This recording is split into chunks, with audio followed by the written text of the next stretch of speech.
that are really out of place. You can have people, like I said, the lower rank of wealth, but they can be the richest in their morality, the richest in their mind, the richest in their sense of their sense of humor, the richest in bringing happiness to you, the richest in life. And this is extremely important to keep in mind.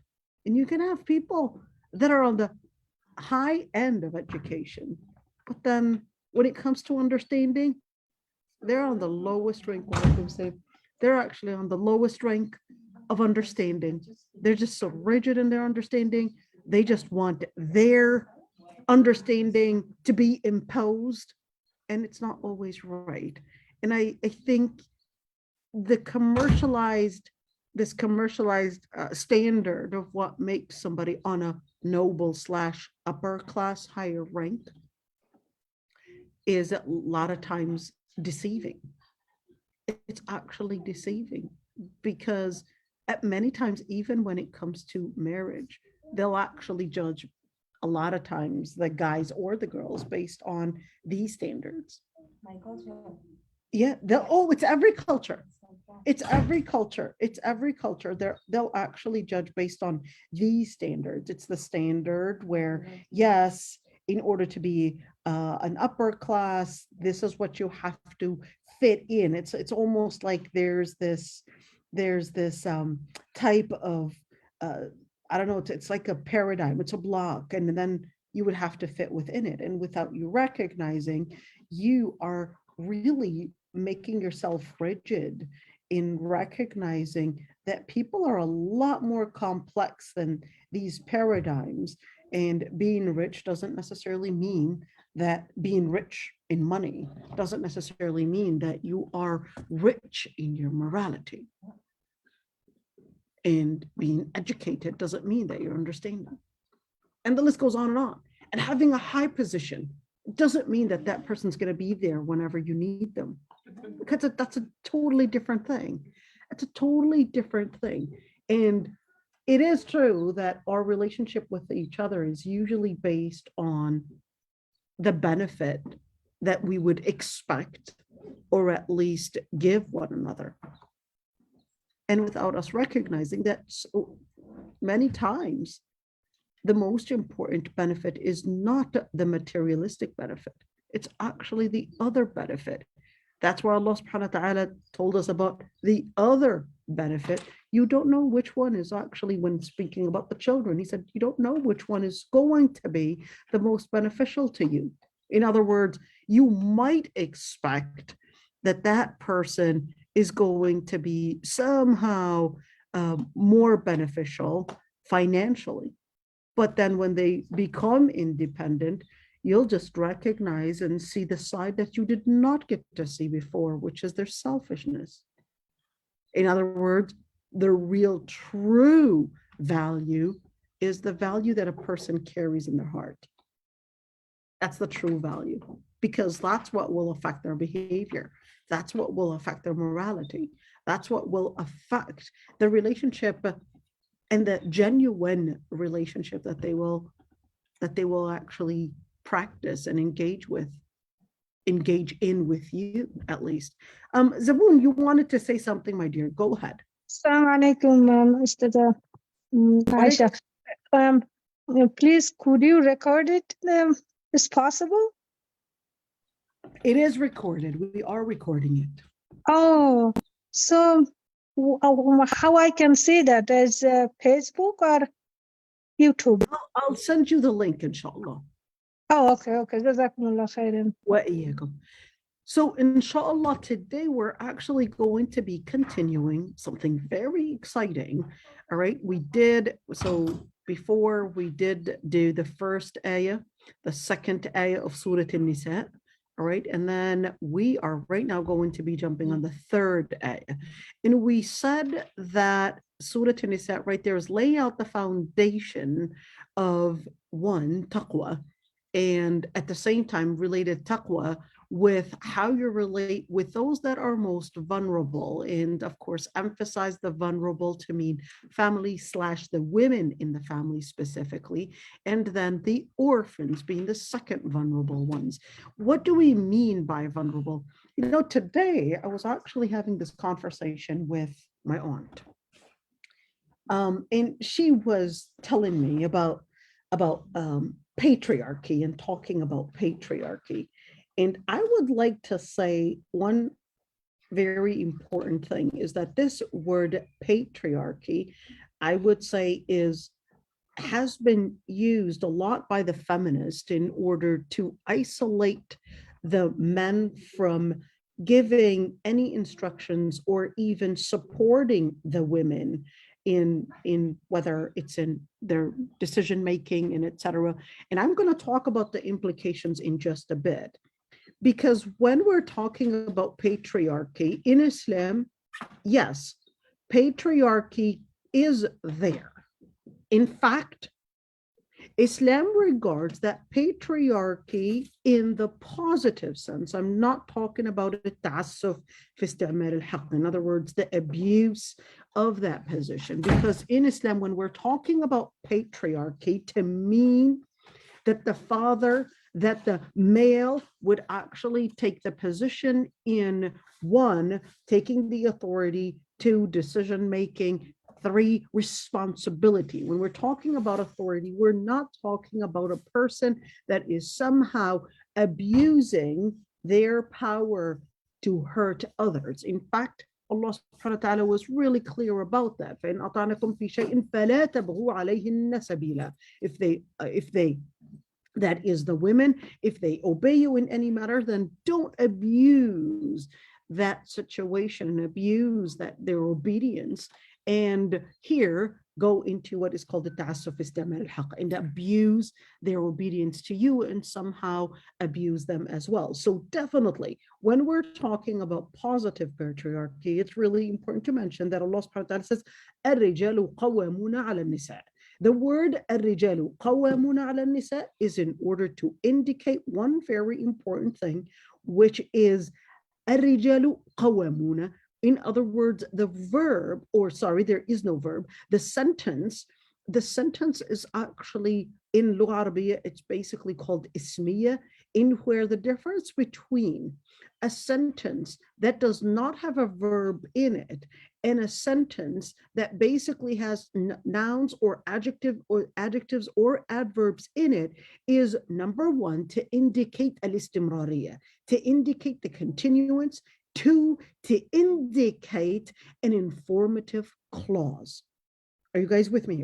This is important to note, because when we're talking about an informative clause, like الرجال قوامون على النساء, it is in order to inform us that this is actually a reality that Allah subhanahu wa ta'ala created in the nature of at least human beings, that men would be the ones to be in al-qawama. Al-qawama to mean one, authority, to mean responsibility, to mean those that would give support, and to certainly mean the ones to be in maintenance. In other words, to be the ones to give maintenance. Now, the reason why I'm talking about this is that many times you would see that the word patriarchy, and a lot of the Muslim students, especially the female Muslim students, they would want to hear, they think that they're somehow defending Islam by saying that no, Islam is not a patriarchal religion, etc., because the word patriarchal or patriarchy is usually given by the feminist as something that is a condescending statement, a condescending naming, in order to somehow show that that women are without rights.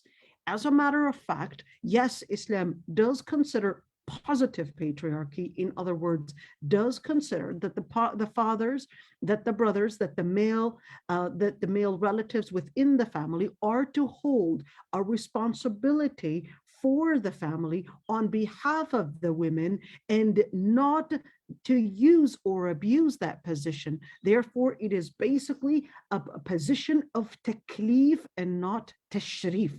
What's the difference? A position of taklif would mean this is a position of responsibility and not a position of any superiority. So this is not to give superiority, somehow giving honor or a high-ranking position, in at least somehow regarding men as better. So this is not talking about superiority in their humanity. Definitely men and women are in their humanity are equal. That's why even if a man were to kill a woman, he would actually be killed for killing the woman because they're equal in their humanity. They're equal in their humanity. But in certain situations, there can be a difference in the implication of that, the implication of probably the differences in where, for example, she is required to obey her husband in where he's the one that's taking the position of decision making. On the other hand, when we're speaking about the implication, if, for example, we're talking about idiyah. Now, pay attention to this one. For idiyah, what is idiyah? Idiyah is blood money. What is blood money? Blood money is a situation where, let's say, the man or the woman is killed. When they are killed, what happens?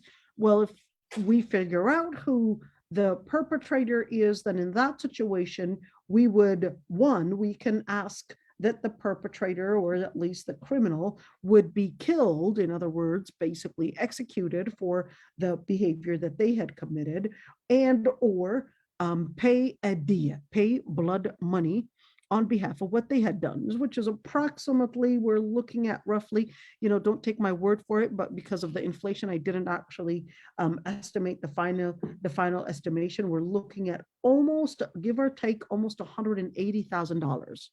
Okay, $180,000, almost $200,000, so almost within that range. So don't take my word for it, because the inflation, the latest inflation, kind of fluctuated the value of the money. It could be a little over or a little less, but it's within that range. Anyhow, so for the diya, the diya for the man, in other words, if the man is killed, let's say the man was killed, who's going to get the blood money? It's basically the family, the wife, the children. Those are to compensate for the crime that was done. Okay. Now, and what if the woman was killed? Who's going to get the money? The compensation. Who's going to get the money if the woman was killed?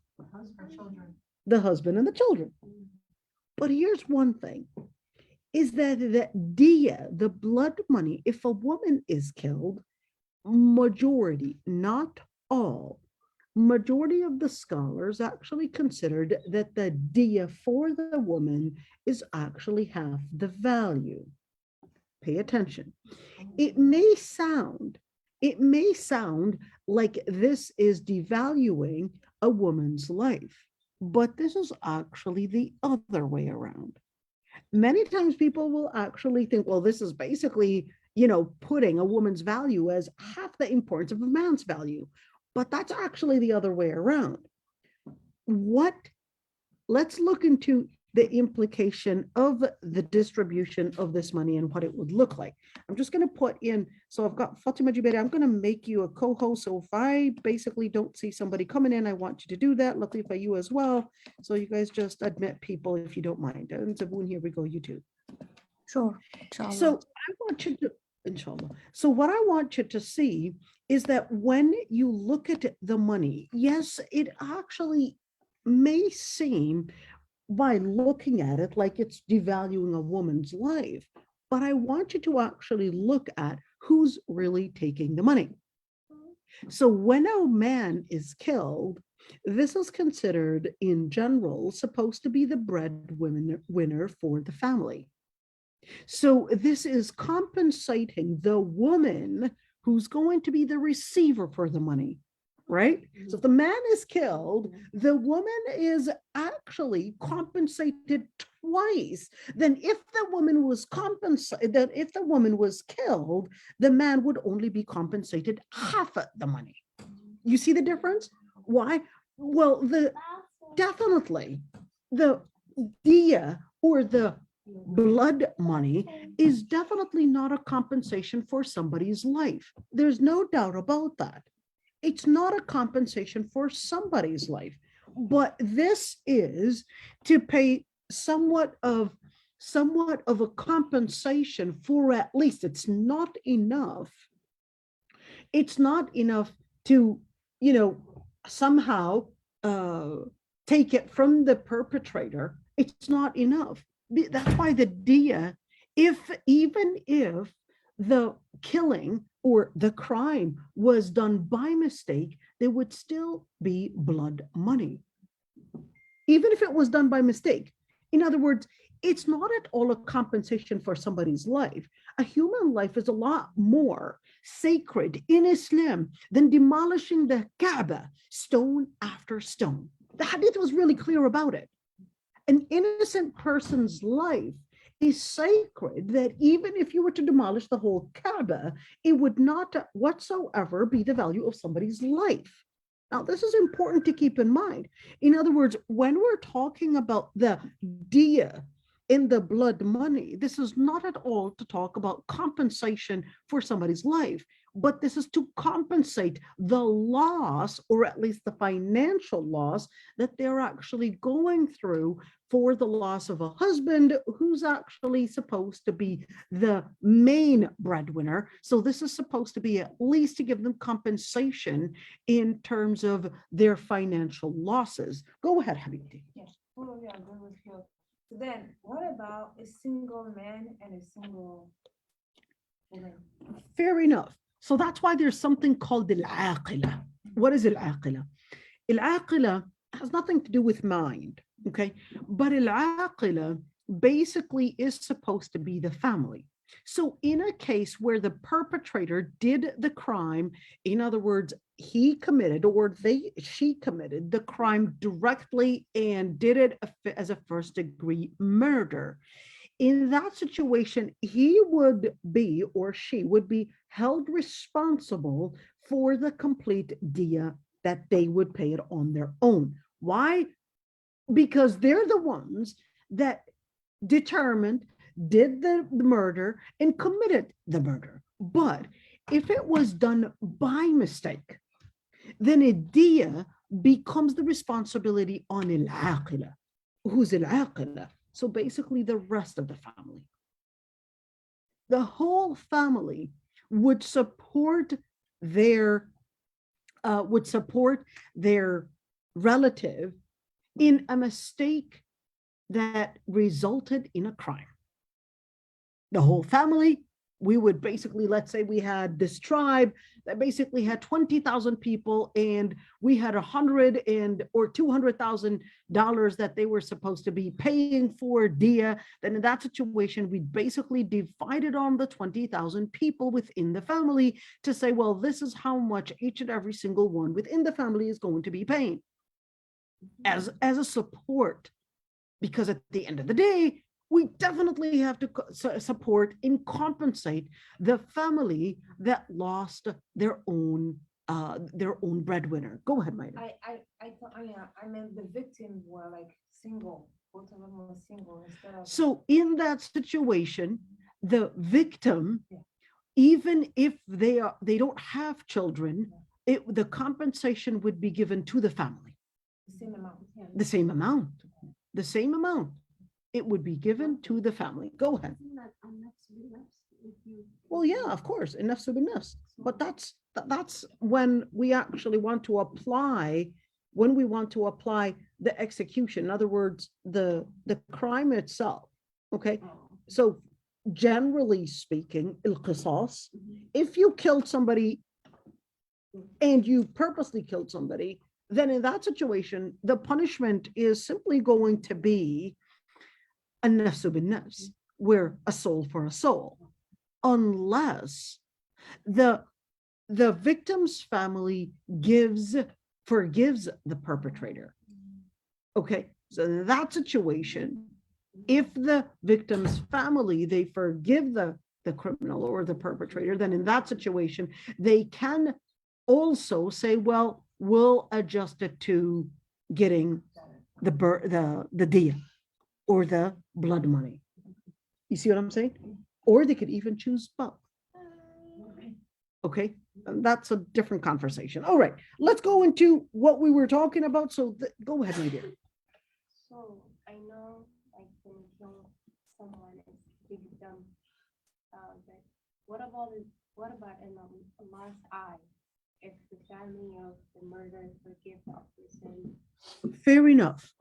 So in Allah subhanahu wa ta'ala's eyes, when we're talking about killing, it definitely, like in Surah Al-Furqan, if you had killed somebody or committed zina, that's a major sin.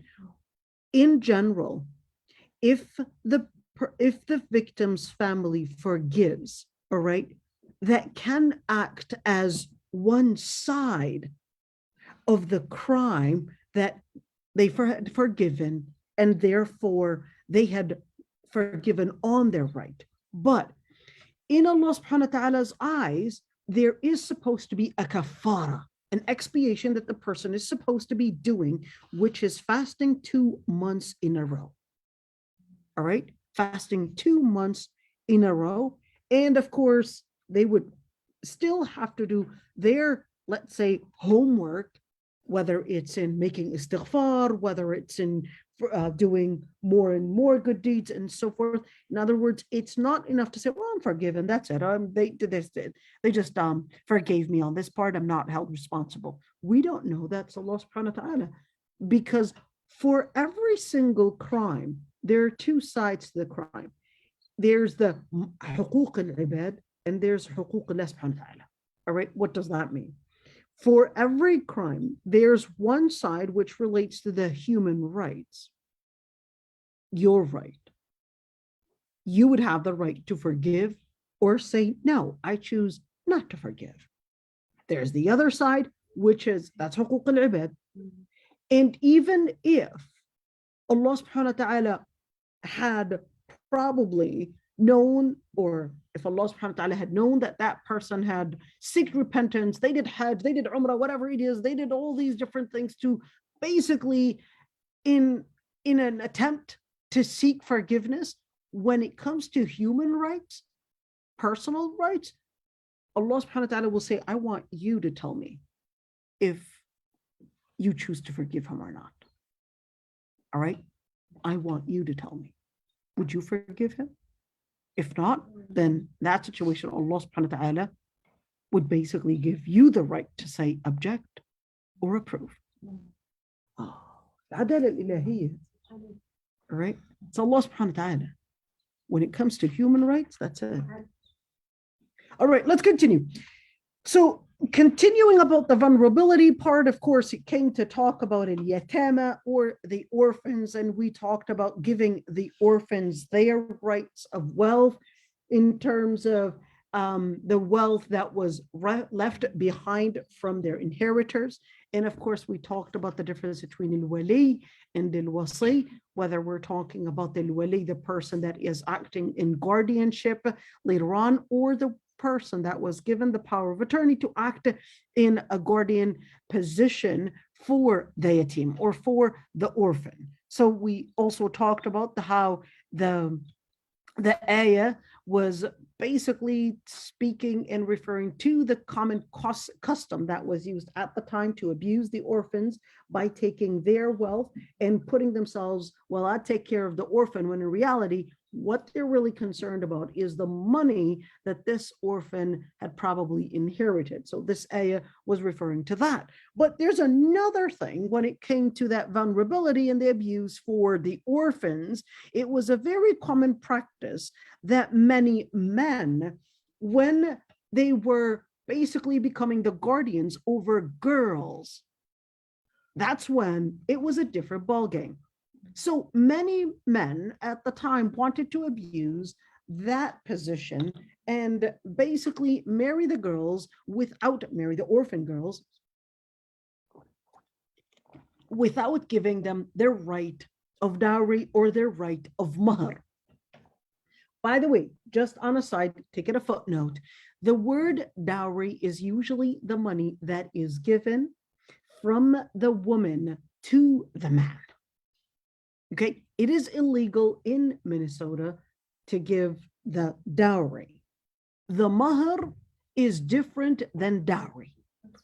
Okay, mahar is the money that the man gives as a gift to the woman. Okay, the dowry is the money that the woman gives to the man.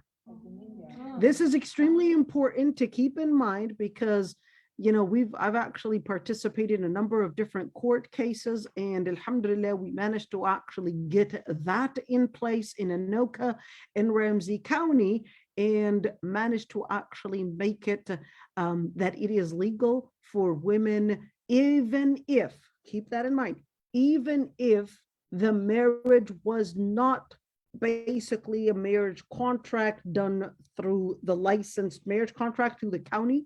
In other words, you're making it through a sheikh or, you know, a group together, and you basically had it documented, you had the witnesses, and the man agreed to give the woman mahar, all right, that she would still have the right of mahar in Anoka County and Ramsey County. Okay, she would still have the right for the mahar, but not in other counties. So be careful unless you would manage to get a scholar, you know, intervene in the court and actually have the scholar, you know, come in and really explain the difference between mahar and dowry. And that's how basically I got involved. Alhamdulillah.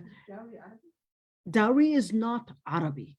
Dowry is English, but the reason why I'm emphasizing on the differences between the vocabulary is when we're talking about legal terms, it makes a big difference.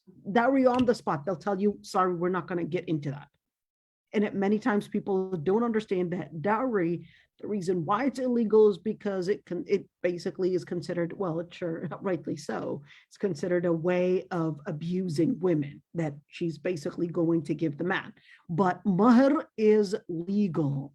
Mahar is legal. And we're not talking about halal haram here. We're talking about legal. All right. So even if the marriage, let's say a second wife, although illegal, all right, she definitely cannot have a marriage license done through the county if it's a second wife or a third wife or a fourth wife. But if she actually gets her marriage done probably through a sheikh at the masjid or, you know, an Islamic center, all right, and she's probably a second wife or a third wife and it was a mahar, etc., they will approve that. It will be approved in Anoka and Ramsey County. Okay. And even if, let's say, she didn't get an official marriage done, let's say, even if it's a first wife, she would basically have only the marriage, well, not the license. The license is different. This is the marriage contract that was done at the masjid. All right. And in that situation, if she takes it to those counties, if that's where she's living, she would actually get the mahar. She would get the mahar, not the dowry, the mahar. You just got to make sure you use the right word. If you don't use the right word, too bad. I have a quick question about Yep. dowry. Because it's funny to me because for us, dowry is when the man is marrying the woman. So I understand your frustration. So in certain countries like Egypt, India, or at least in certain parts of India, the one to actually give the dowry or to give the mahar is basically the woman to give to the man. In your culture as well, in some areas? Okay. What country is that? Ethiopia, Part of Ethiopia? Okay. The woman give it to the man. I really find it, I don't know, I find it extremely strange to actually find even Muslims actually practicing that. This is really strange. I mean, it's really strange. I mean, can't they think of common sense? You know, the girl becomes a burden on her family where, oh, I have to give the man and pay the man for marrying my daughter. And not only is he, you know, getting the woman, but he's also getting the money. It's like, But the money oh my goes- God. The money goes to the bride and groom, but still. It's basically, hey, let's look for the richest girl, and I think it's, alhamdulillah that it's illegal. It's illegal in haram in Islam too. It is haram in Islam. All right, let's continue. وَإِنْ خِفْتُمْ أَلَّا تُقْسِطُوا فِي الْيَتَامَى. So we talked about the orphans. وَآتُوا النِّسَاءَ. Oh, here we go. And let me first translate this ayah. And if you fear that you would not be just in the orphans, in dealing with the orphans, then marry what you desire from the women 2, 3, and 4. And if you fear that you cannot be just, then 1 or from the concubines that you have. ذَلِكَ أَدْنَى أَلَّا تَعُولُوا. For that is better for you than, we're going to talk about ta'ulu in just a bit.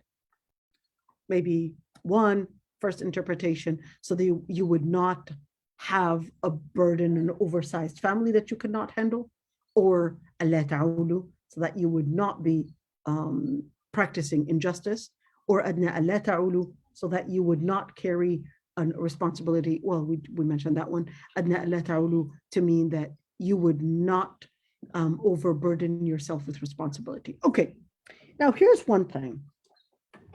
First, the context. The context of this ayah, like I said, that they used to do something similar to what was in the first ayah or the second ayah, in where they would abuse the orphans, get married to them in order to basically take their wealth. So in other words, it's a different game. It's a way to manipulate the orphan, but it's really their eye is not on the orphan, their eye is really on the money that they had inherited. At the same time, in the second ayah is that the person might abuse the orphan girl and pretend that they're just trying to take care of her, when in reality, this was a common practice, when in reality, what they really want is basically to find a way to manipulate and, let's say, betray the law, instead of needing to pay mahr to that orphan girl. They'll basically say, well, I'm already taking care of her, I'll just marry her and that's it. Okay, I'll just marry her and that way I'm the guardian. So now I can simply act on her behalf and waive the mahr, because after all, I'm the one that's in charge. So I'll act on her behalf, I'll marry her, and I'll act on her behalf and basically say, we waived the mahr. So now I got the girl and I don't have to pay the money. All right, so that's why this ayah was basically saying, well, if you fear that you won't be just to the orphan girls, well, there are other women that you can actually get married to. In other words, don't abuse the orphan girls and somehow find a twisted way to abuse them, because, hey, if you want to get married to a second and a third and a fourth wife, well, there are many other women. Don't abuse the orphan girl. If you're really wanting to get polygamous, fair enough. You can get married, but don't take advantage of that orphan girl. Now, a couple questions that rise here. So when you look at فَانْكِحُوا مَا طَابَ لَكُم مِّنَ النِّسَاءِ, I want you to look at these words because this is extremely important. A lot of misunderstanding actually happens on the part about polygamy or polygyny. You know, even if you go to the dictionary, you'll basically have polygyny to mean marrying multiple men and polygamy to be marrying multiple women. And you go to another dictionary and it'll say the total opposite. Regardless, now you guys know that we're talking about multiple wives, not multiple husbands. Okay, فَانْكِحُوا, exactly. So now that we know what we're talking about, فَانْكِحُوا, the word is مَا طَابَ. Now, when you look at the word مَا طَابَ, yes, the context was in order to defend and protect the orphan girl's rights. But when you look at فَانْكِحُوا, then marry of what you desire, the word طَابَ, when you look at the word طَابَ, it simply means what you desire. And when you say what you desire, this is in order to emphasize that there doesn't have to be a reason for a man to get married to a second or third or a fourth wife. What's the evidence? It's right here, this word right here. There doesn't have to be a reason. So I thought that the reason for a man to get married to a second or third or fourth wife would be if the wife is sick, or if he probably wanted to get more children, or if there was probably a war, or different similar reasons. Okay. But when you actually see this, I think the confusion happened between one, when a lot of the different apologetic Muslims at many times, when of course talking about polygamy, they would be in defense and giving apologetic answers and say, well, here are the multiple reasons why polygamy would actually be a good idea. And they'll list out all these different scenarios of why it might actually be a good idea. And then a common confusion really resulted from the apologetic answers is really thinking that that's the only reason. There's a difference between a hikmah and a illah. What's the difference between the word hikmah and illah? Hikmah is basically something that we can derive different good reasons, rational reasons, different good meanings, wisdoms behind a ruling. But il-illah is different, because il-illah simply means the main analogy to why a certain ruling was made in the first place. Now, this is extremely important to differentiate, because it is very common, because people don't know the difference between illah and hikmah, that they confuse both and actually end up misunderstanding Islam and misunderstanding fiqh. Illah, or the analogy or the reasoning behind a certain ruling, could be one, it could be something that was mentioned in the text. Two, it could be an analogy that the text itself is actually referring to. So for example, when we say, why is alcohol haram? We know that the Prophet ﷺ actually said, kullu muskirin haram. Everything that leads to intoxication is haram. So therefore, looking at the illah, looking at the main analogy, anything that leads to intoxication is going to take the same ruling as khamar. Whether you called it weed, marijuana, you called it CBD, you called it the alcohol, you called it cocaine, you can call it whatever you call it, and whatever substance. If it leads the person losing their mind, they're getting intoxicated, then it takes the same ruling. Got it? Now, hikmah, on the other hand, can be given as more of a relative answer depending on how you interpret the case. So, il-hikmah, it can be, well, why did Allah subhanahu wa ta'ala, for example, permit polygamy? Well, there are different scenarios which can probably be a better solution than destroying a whole family. Okay? Now, the hikmah is different because the hikmah is not there. If the wisdom, let's say a man got married to a second or a third or a fourth wife, but this man was doing it for the wrong reasons. He wasn't wise in making the right choices. He wasn't giving the children their rights, the wives their rights. He was doing it really in a very unwise way. That doesn't make polygamy haram. All right? That doesn't make those marriages haram. Because if we are to say that that marriage is haram, that would actually mean he had committed a crime. That would actually mean in Islam The crime of zina for a married person is simply stoning.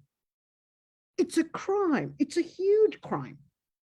But if he did not practice polygamy the right way, didn't actually, let me say, embrace the wisdom behind why Allah subhanahu wa ta'ala had permitted polygamy, then that would be considered an offense, not a crime. Think of it as a felony.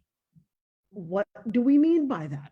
An offense in where we would look into the case and say, well, these children, you basically married a second wife, you didn't even have the money to marry a second wife, and you left them on government assistance. That means you had abused the family.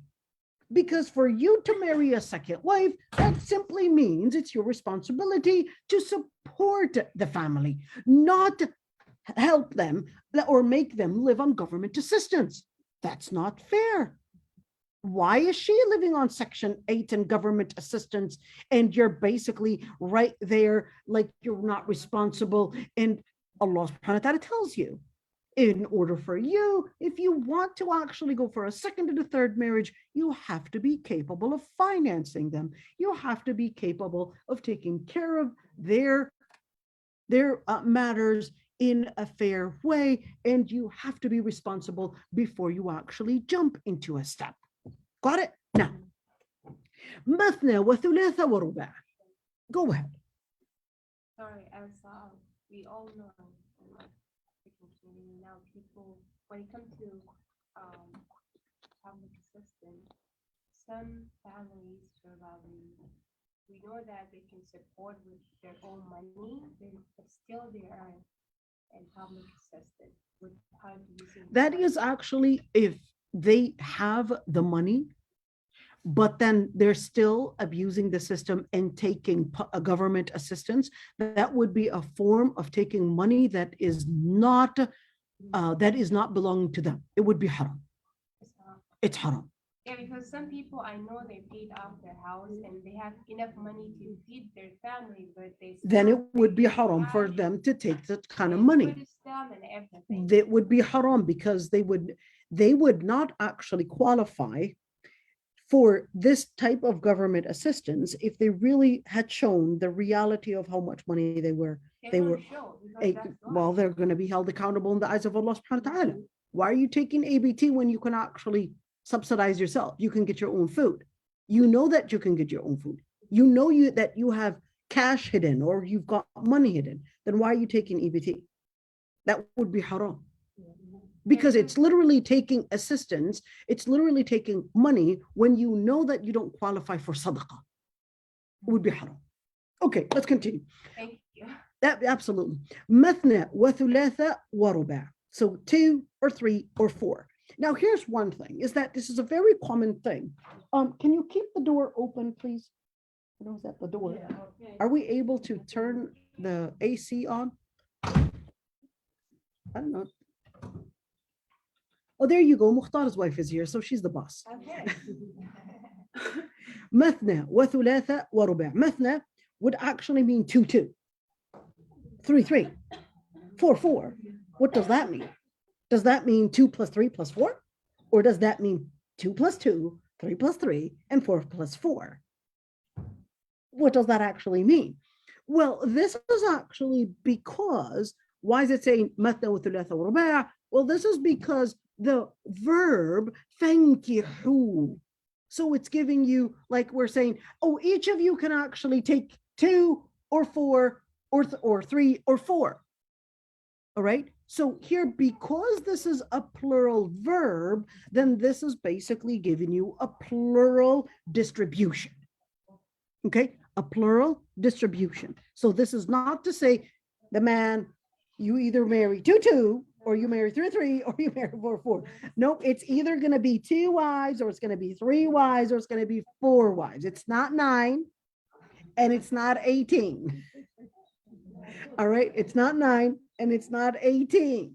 فإن خفتم ألا تعدلوا فواحدة. And if you fear that you cannot be just, what is ألا تعدلوا? If you fear that you cannot be just, then one, a number of questions actually rise here. Number one is that if we say Allah ta'dilu, if you fear that you will not be just, what is a woman's right after all? What is justice? So if I fear I can't be just, what is justice? How much is justice?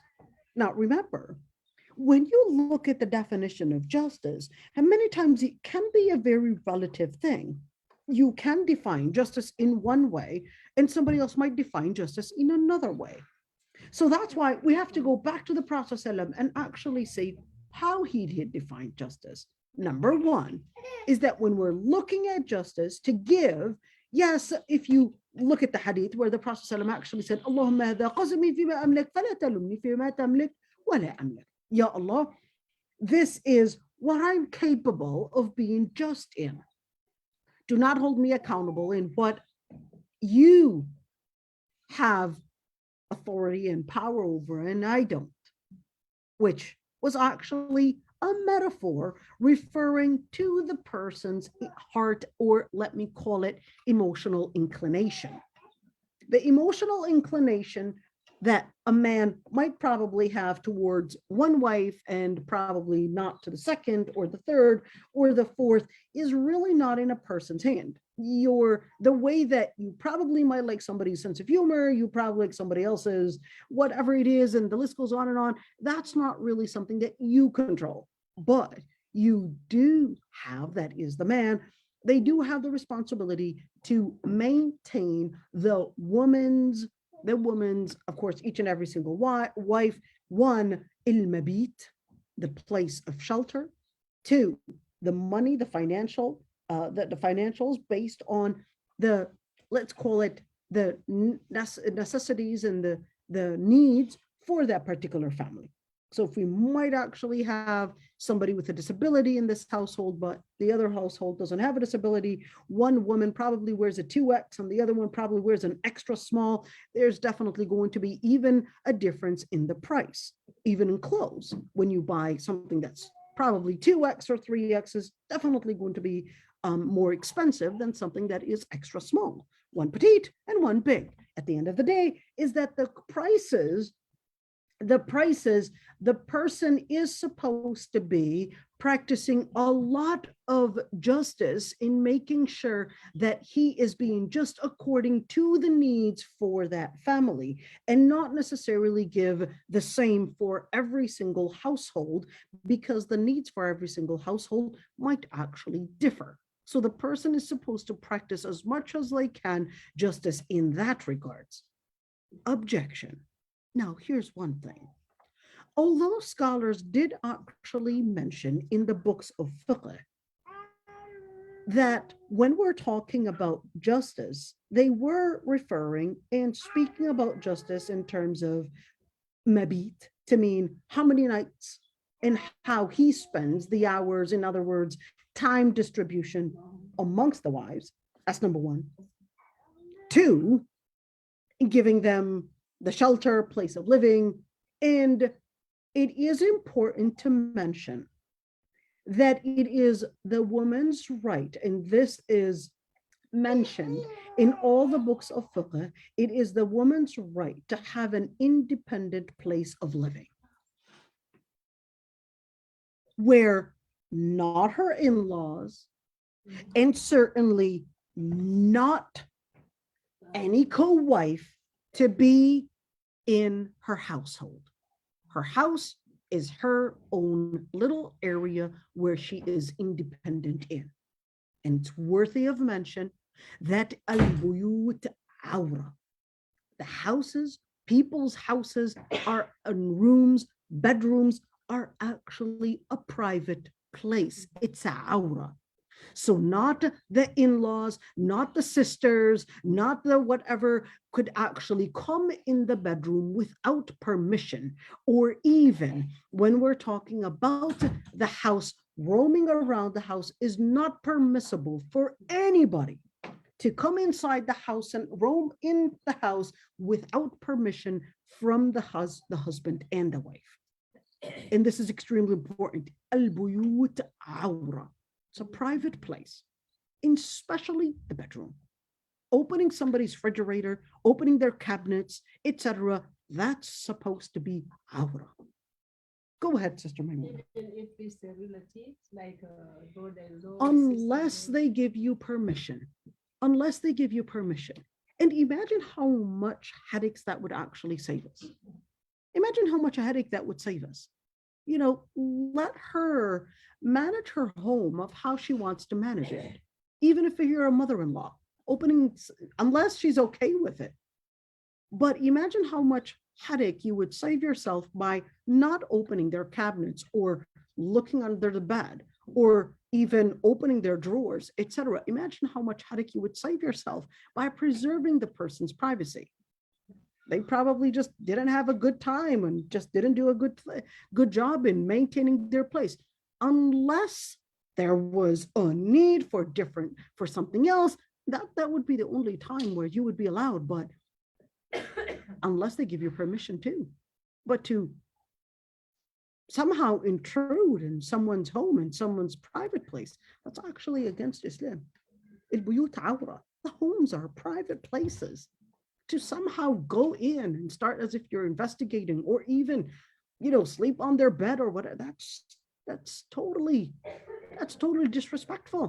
البيوت عورة. Go ahead, sister. Yeah, I mean, so like in that situation, let's say you have a relative who's living with you, and they get video of your house. It would only be based on your permission. It's not permissible for them to do that unless you had given them the permission to do so. If they do that, how would you address it? You just let it go for the sake of peace? Do you Fair enough. tell them about it? Fair enough. All the relationships, at times in the beginning of it, you can give that note that you are not accepting this by telling it verbally. But if the person is not understanding their boundaries and is not recognizing that, listen, I made it clear that this to me is a borderline. But then if they don't understand, then in that situation, you can actually take it farther and actually say, I told you I don't want that. You can actually go farther and say, you need to leave. Even if that's going to affect the ties of kinship? So at the end of the day, is that each and every single person has their power, and I can't necessarily say, well, this is what I would do, because every single person has their own personality and how they would like to practice their authority and how they would like to practice their power and how they would like to practice their diplomacy. All right. So it's not one way, it's different ways, but at the end of the day, you definitely have the right. In fact, there is listen to this, everybody. There is a hadith, and this is a very important thing.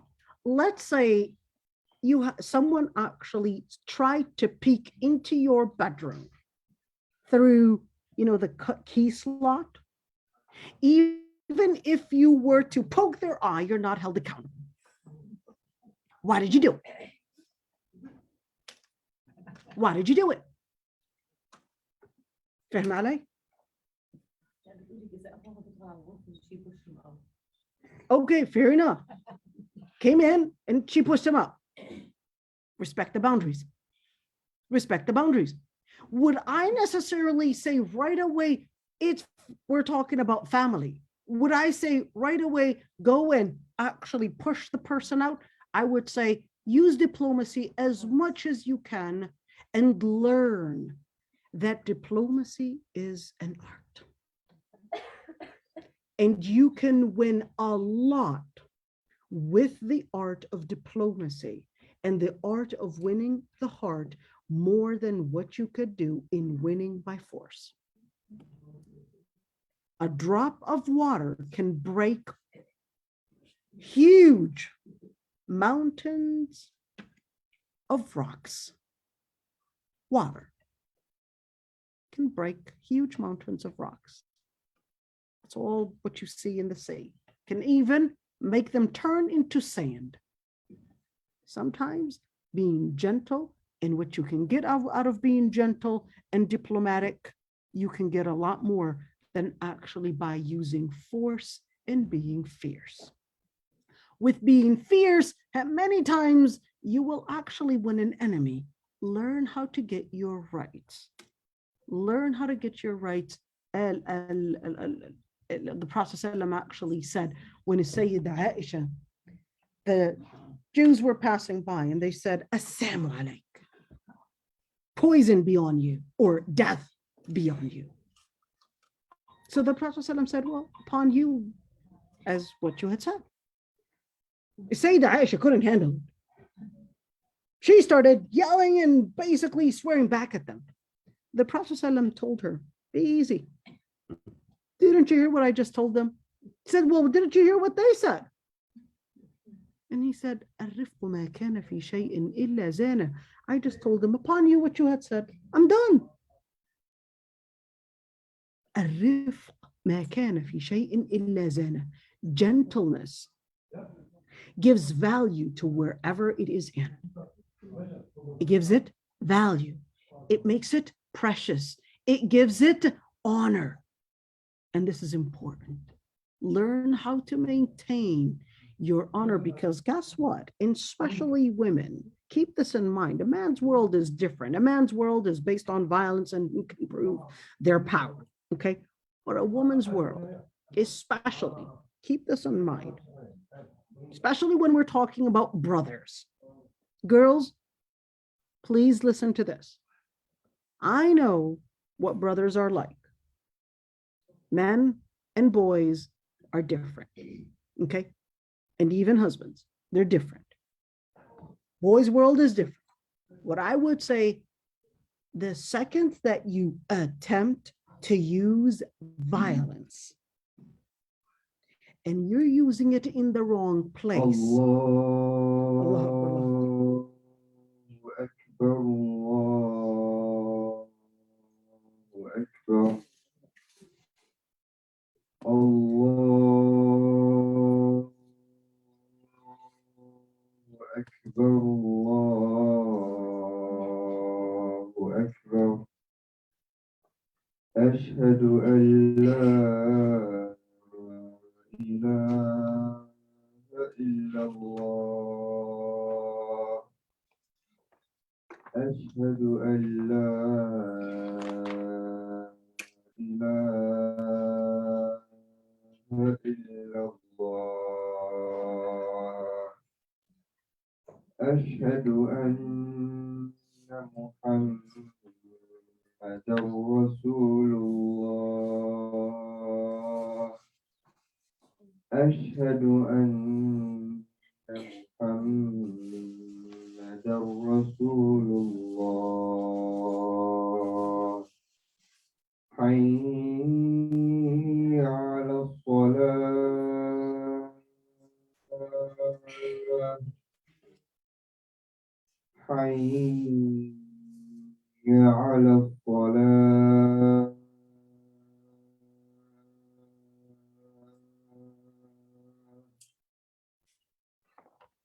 حي على الفلاح.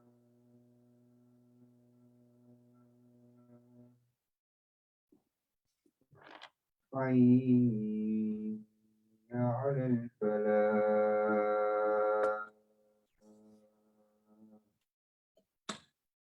الله أكبر، الله أكبر. لا إله إلا الله. All right. So to continue, I was basically just wanting to comment on the part where a lot of times girls might actually butt heads with their brothers and think that I'll probably overcome and win. I would like to say there's a reality in nature. There's a reality in nature if you actually start letting your opponent, of course, this is not to say your brothers are your opponent, but in your mind, when you're brothers and sisters, your brother becomes all of a sudden your opponent, okay?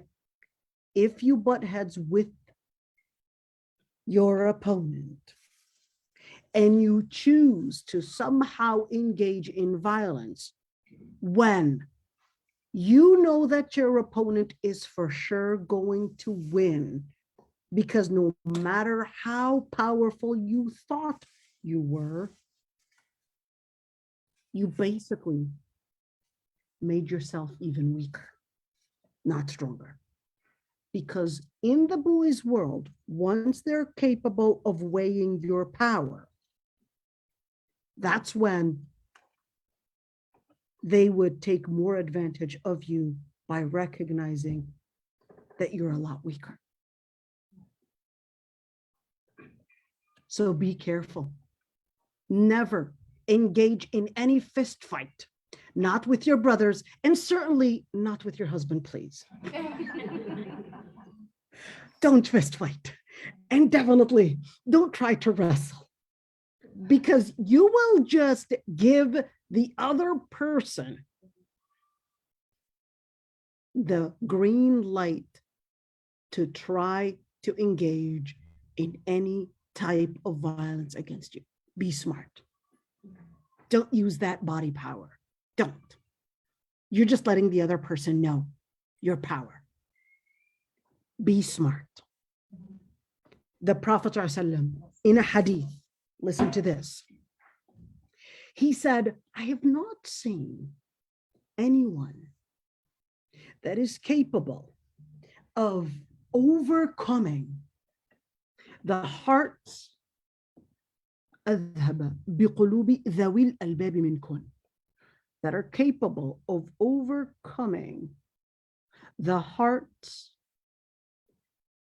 of men, or the hearts of the most, let's call it the chieftain men, ذوي الألباب, the smartest men. Women would be the person that even when you've got a large number of men that are actually there trying to overcome and trying to be a large number of men trying to overcome that man, but you would have a woman at home that knew how to make the man do what she wants. That's intelligence. The Prophet ﷺ was saying, you've got some women, although they might not have their mind, or at least their anatomy, their brain, the same size as a man's brain, but, and even their religiosity is not the same in the same area as men. It's a different story we'll talk about later. But then they are capable of controlling the smartest of the men. That's basically the hadith in crude. In other words, the Prophet ﷺ is giving women a hint. You've got a mental capacity that even men don't have. So use it. So use it. Diplomacy. Learn how to get your way in the right way without using power, without using body and physical power. Let's continue. When we look at فَإِنْ خِفْتُمْ أَلَّا تَعْدِلُوا, if you fear that you would not be just, then one, and here's one thing, is that majority of the scholars did actually talk about justice, like we said, in terms of housing, in terms of the time spent between the wives, in other words, time distribution, and even in terms of wealth. But I would say be careful from actually looking at it from a very reductionist view, because a woman and a wife's rights and human rights in Islam are not at all to be as shallow as saying, well, I've got a place for them to be in. I've got the money, they've got the food and water, they're all done, and they've got, oh, clothes too. Here you go, here's clothes too. Never in Islam did it actually do human rights to be like animal rights. In Islam, maqasid al-sharia, the legal maxims in Islam, are to preserve the D-N-A-I-M. What is that? The D stands for deen, religion. 2 stands for nafs, and for nafs to mean life and health. 3, A for aql, mental health. And 4, ird, I for ird, to mean chastity. And 5, to mean wealth, mal, to mean wealth and wealth distribution. These are the things that we would basically take in consideration for human rights. Let's continue because there's a lot to say about this point. Yeah, I'll repeat it. Don't worry.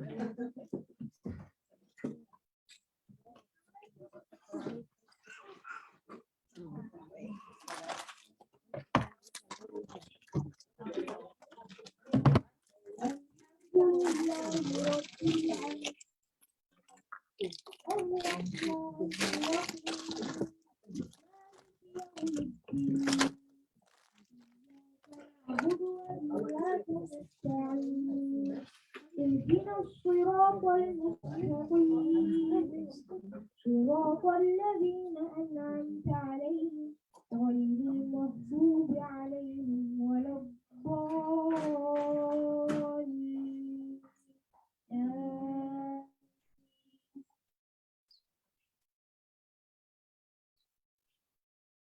هل أتاك حديث الغاشية وجوه يومئذ خاشعة عاملة ناصبة تصلى نارا حامية تسقى من عين آنية ليس لهم طعام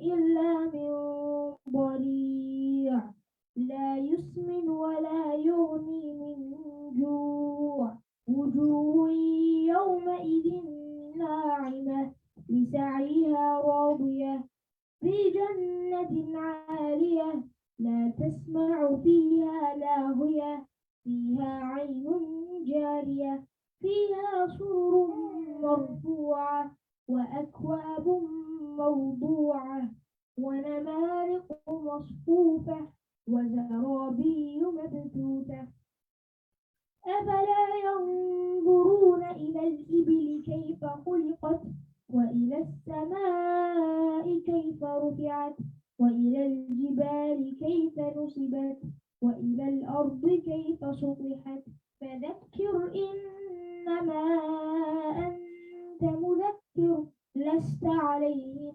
بمسيطر إلا من تولى وكفر فيعذبه الله العذاب الأكبر إن إلينا إيابهم ثم إن علينا حسابهم. الله أكبر.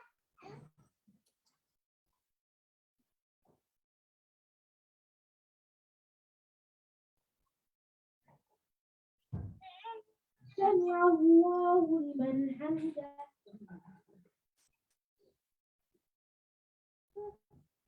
الله أكبر.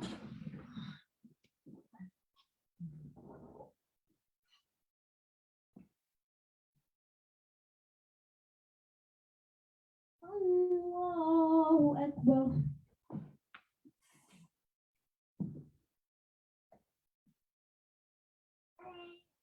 الله أكبر.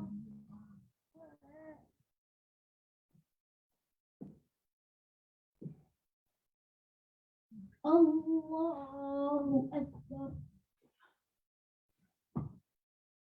الحمد لله رب العالمين الرحمن الرحيم مالك يوم الدين إياك نعبد وإياك نستعين اهدنا الصراط المستقيم صراط الذين أنعمت عليهم غير المغضوب عليهم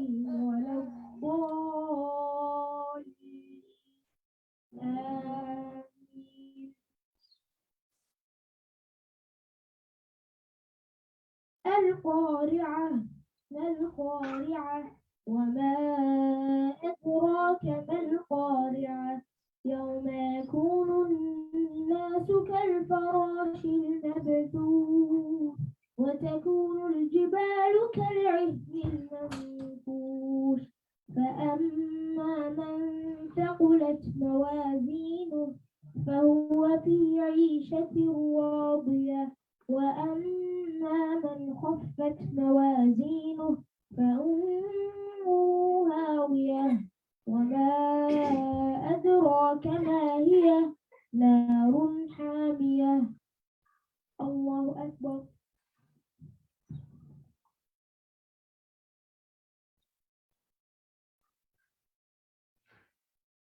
سمع الله لمن حمده.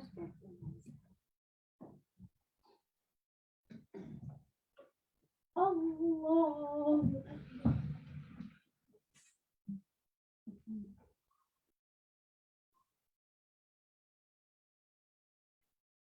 الله أكبر.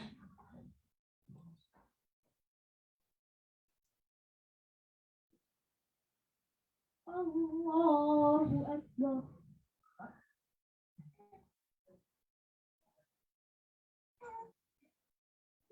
الله أكبر.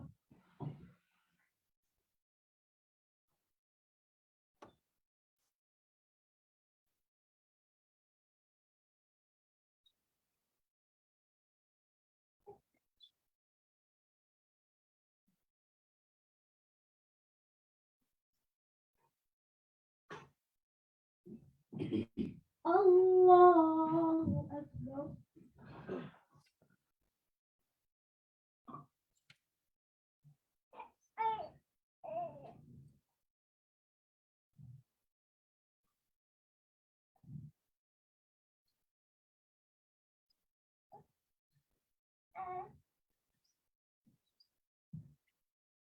الله أكبر.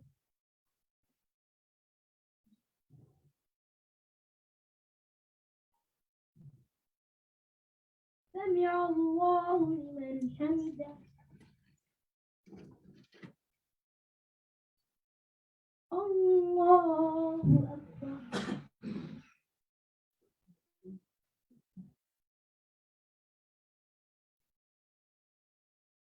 الله أكبر.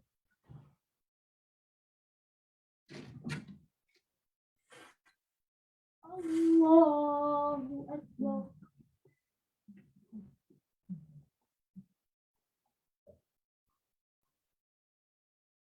الله أكبر.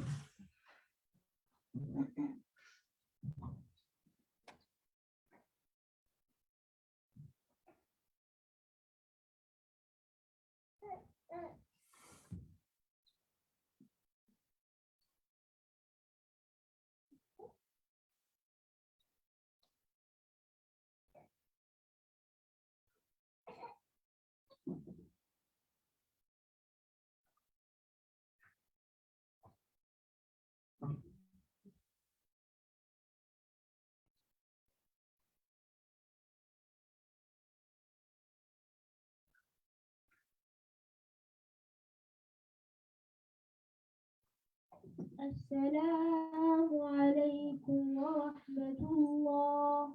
السلام عليكم ورحمة الله.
To finish this ayah.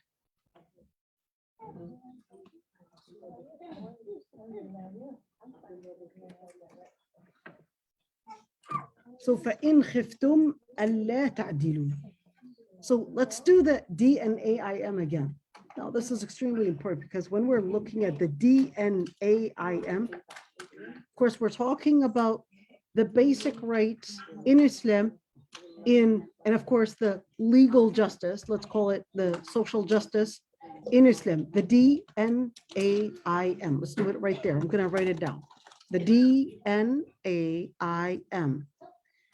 And what this really stands for, you're talking about the main foundations in Islam for social justice. And the main foundations in Islam for all the different rights, and of course, let's call it the foundation of human rights in Islam. Number one is the preservation of deen. Number two is the preservation of life. Number three is the preservation of aql, preservation of mind. Number three is the preservation of chastity. And number four or number five is basically the preservation of wealth, whether in the way that the money is coming in or the way the money is distributed. So deen, nafs, aql, ird, mal. Deen, nafs, aql, ird, mal. Now this is extremely important to talk about because when we want to talk about somebody's rights, preserving the wife's deen, the children's deen for every single family is actually the basic rights in Islam, whether we're talking about the wife or whether we're talking about, Saad, can you take the bottles from his hand, please? Because they're making too much noises. I forgot. So we're talking about the preservation of the deen for the children and for the wife as well.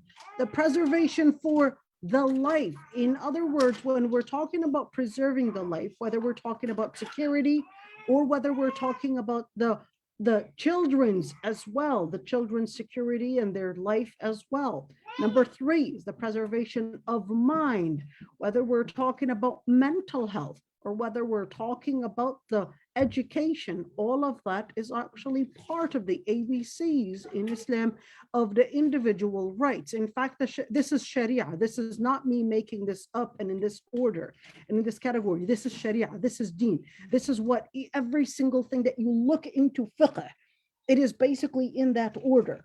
In other words, if the man wants to marry a second wife, for example, well, he has to first make sure that the children's deen is actually in place. In other words, do you have your children in Islamic school? If you've got your children in Islamic schools, look at also the situation and the circumstances within your family. Are they also in an area that is secure, or are you putting them probably living in an area where there's a high rate of violence, high rate of drug abuse and so forth. And then you're saying, well, I want to get married because I want to preserve my deen. So you want to preserve your deen, but you don't care about preserving your kids' deen? You totally got the whole thing misunderstood. What about preserving your kids' deen? What about preserving your kids' life? What about the other part? Mental health. I come from a polygamous family. In fact, the city that I come from, Al Khalil, we're very known to being the most polygamous in Palestine, probably in the Middle East. All right. Wow, exactly. There you go. Something to be proud of, huh? Wow. All right. When we actually talk about preservation for mental health, this is extremely important because not every man suits him to marry more than one wife, and not every family and not every wife, and certainly not all children, polygamy suits them. Keep that in mind, please. There are certain times where it's important before we actually say preserve yourself. I mean, he's already married, so it's not like he doesn't have access to a wife, okay? But what we're saying here is preserving the family in their deen, in their nafs, and even in their mental health. It differs from one family to another, from one circumstance to another. To actually think that if your friend practiced polygamy and everything was fine with him, that you could do the same. People are a lot more complex than actually judging it based on his circumstance. His wife is different, his children are different, the circumstances, your circumstances are different. The personality is different as well. What suits his children's personality, your wife's personality, your personality might not suit the other personality. So these things to take in consideration are extremely important. Number 4, the preservation of ird. Just as you as the husband want to preserve your sexual desires, you should also take in consideration the wife's sexual desires, chastity as well. But to think that, oh, I want to have multiple, but then she's not even getting her rights, that's definitely not Islam's intention whatsoever. In other words, when we want to practice polygamy, we want to talk about polygamy, we know it's illegal. That's their definition of what makes human rights, not ours. In Islam, no, there's no doubt that polygamy in Islam is permissible. There is no doubt. Bil ijma'. Bil ijma', scholars had unanimously agreed that polygamy is permissible. Unanimously, because of this ayah. All right, unanimously. The part about 4 wives, that was the limit. That was the limit, where the Prophet ﷺ actually told a number of Sahaba that were polygamous, had 18 wives or even more, he ordered them to divorce all the rest beyond 4. A number of Sahaba, it was the limit is 4. There's no doubt about that. No doubt about that. You did have Ahl al-Zahir that said the limit was 18, but all the scholars had actually unanimously rejected that was at all true, because we've got a hadith that supported that the limit is 4. Polygamy was something that was practiced throughout history. This is not new. In fact, the let's call it the illegality of polygamy, this is new. But the legality, and let's call it the multiple wives, or even the practice of polygamy, was actually practiced throughout the prophets, throughout centuries and centuries, and Prophet Ibrahim, Prophet Sulaiman, even in the Bible, even in the Old Testament, New Testament, they actually had practiced polygamy, and they were polygamous. So this is not something that Islam had invented or something that was introduced by Islam. It's that Islam and Muslims are basically text abiding. They basically consider Allah subhanahu wa ta'ala to being as al-musharra, to being as a shara, to being the one that basically introduces or even lays out the law. But of course, the West, being with a Judeo-Christian culture and tradition, they basically chose to take giving up on the text in order to embrace the liberal and of course a different type of culture. And right now it's basically being imposed upon us to say, well, you need to give up on your text too. We're not the only ones that are giving up on the text. You also need to do it. And it's really sad how many times Muslims may not recognize that they are getting a lot, I would call them neo-Muslim interpretations that are coming in to actually say, well, no, Islam doesn't permit polygamy. And of course, in support of the modern / liberal / postmodern Western interpretation. So if you want to interpret Islam, you got to go back to the Quran and Sunnah. And of course, if Allah subhanahu wa ta'ala basically legalizes and considers something as permissible, at the end of the day, وَمَا كَانَ لِمُؤْمِنٍ وَلَا مُؤْمِنَةٍ إِذَا قَضَى اللَّهُ رَسُولَهُ أَمْرًا أَن يَكُونَ لَهُمُ الْخِيَرَةُ مِنْ أَمْرِهِمْ. Simple and straightforward. It is not befit for a believing man or a believing woman when Allah subhanahu wa ta'ala decrees a matter that they would basically put their opinion as superior to Allah subhanahu wa ta'ala's decree. It's not at all befit for a believing man or a believing woman. At the end of the day, when we actually want to consider and talk about different laws, there's no way that you can use your rationale or your mind as the reference to regard it as the evidence to prove that something is just or something is fair or not. At the end of the day, is that we have to go back to Allah subhanahu wa ta'ala to basically legalize something like that. Question. I'm a woman just like you. Would I want my husband to get married to a second wife? Absolutely not. Would I hate that my husband would get married to a second wife? The answer is absolutely. I'm a woman just like you. But there's a difference between hiding something that happens to you and between rejecting a text in the Quran. That's kufr. Oh, that's kufr. What is kufr? Kufr is saying, well, no, I consider that polygamy is not fair. I consider that that's not acceptable. I consider that that's somehow oppressing women, etc. That's kufr on the spot. But Allah subhanahu wa ta'ala says, كُتِبَ عَلَيْكُمُ الْقِتَالُ وَهُوَ كُرْهٌ لَكُمْ. القتال, fighting for the sake of Allah subhanahu wa ta'ala, was incumbent and obligatory on you, despite the fact that you would hate it. In other words, it's part of your instinct that you don't want to engage in fighting. It's part of the instinct that you would hate killing. It's part of instinct. We know that it's not something that you would like for it to happen onto you. But there's a difference between you accepting the decree of Allah subhanahu wa ta'ala that it is permissible, or it is something that Allah subhanahu wa ta'ala had regarded as permissible, or whether you would like it to happen on yourself. There's a difference. To request that your husband or a woman that is wanting to get married to a man, to request him or ask him to divorce his first wife or second wife in order to accept the marriage, is basically considered as strictly forbidden in Islam. Strictly forbidden. And the Prophet ﷺ was really straightforward about that, and actually mentioned in the hadith that it is forbidden that the woman would basically get a plate or empty somebody else's plate in order to have an empty plate for herself, referring to the husband, that she wants him, divorce your first wife and I'll accept. And of course, under the pretense that she doesn't want to ruin the marriage. No, you just ruined it right there. You just ruined it right there. Go ahead, my dear.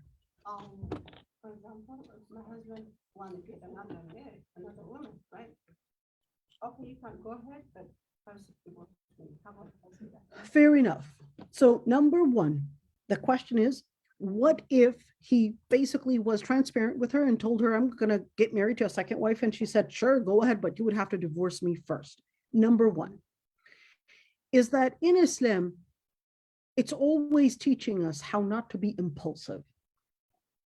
How not to be impulsive. That's number one. What does that take us to? Takes us to number two. اليقين لا يزول بالشك. What does that mean? Whenever you want to make a statement, you want to make a judgment, you don't make a judgment based on doubt. You make a judgment based on something that you are sure of. Based on something that you're sure of. Number three.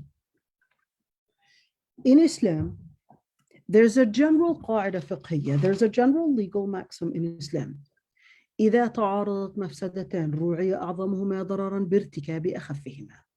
Whenever you would have two evils, commit the lesser evil to avoid the bigger evil.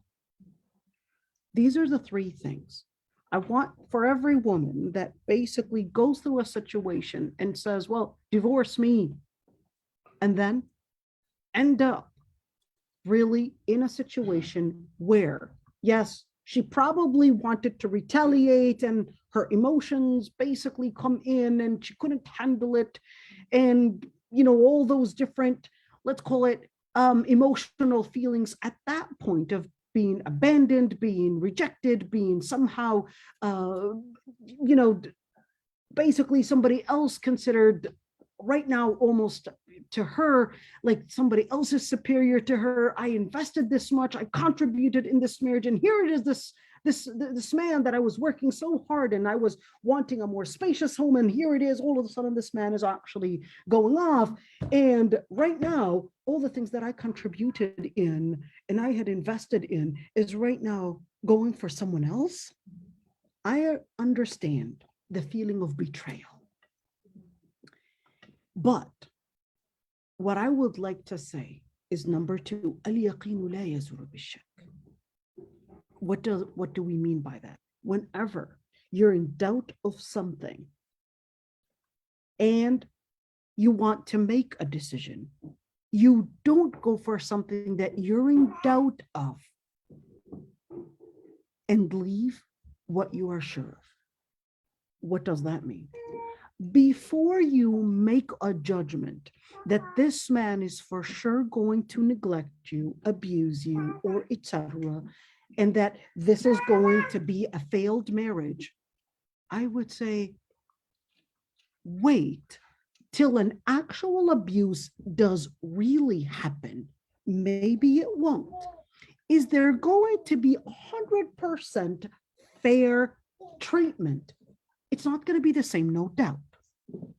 It's not going to be the same, no doubt.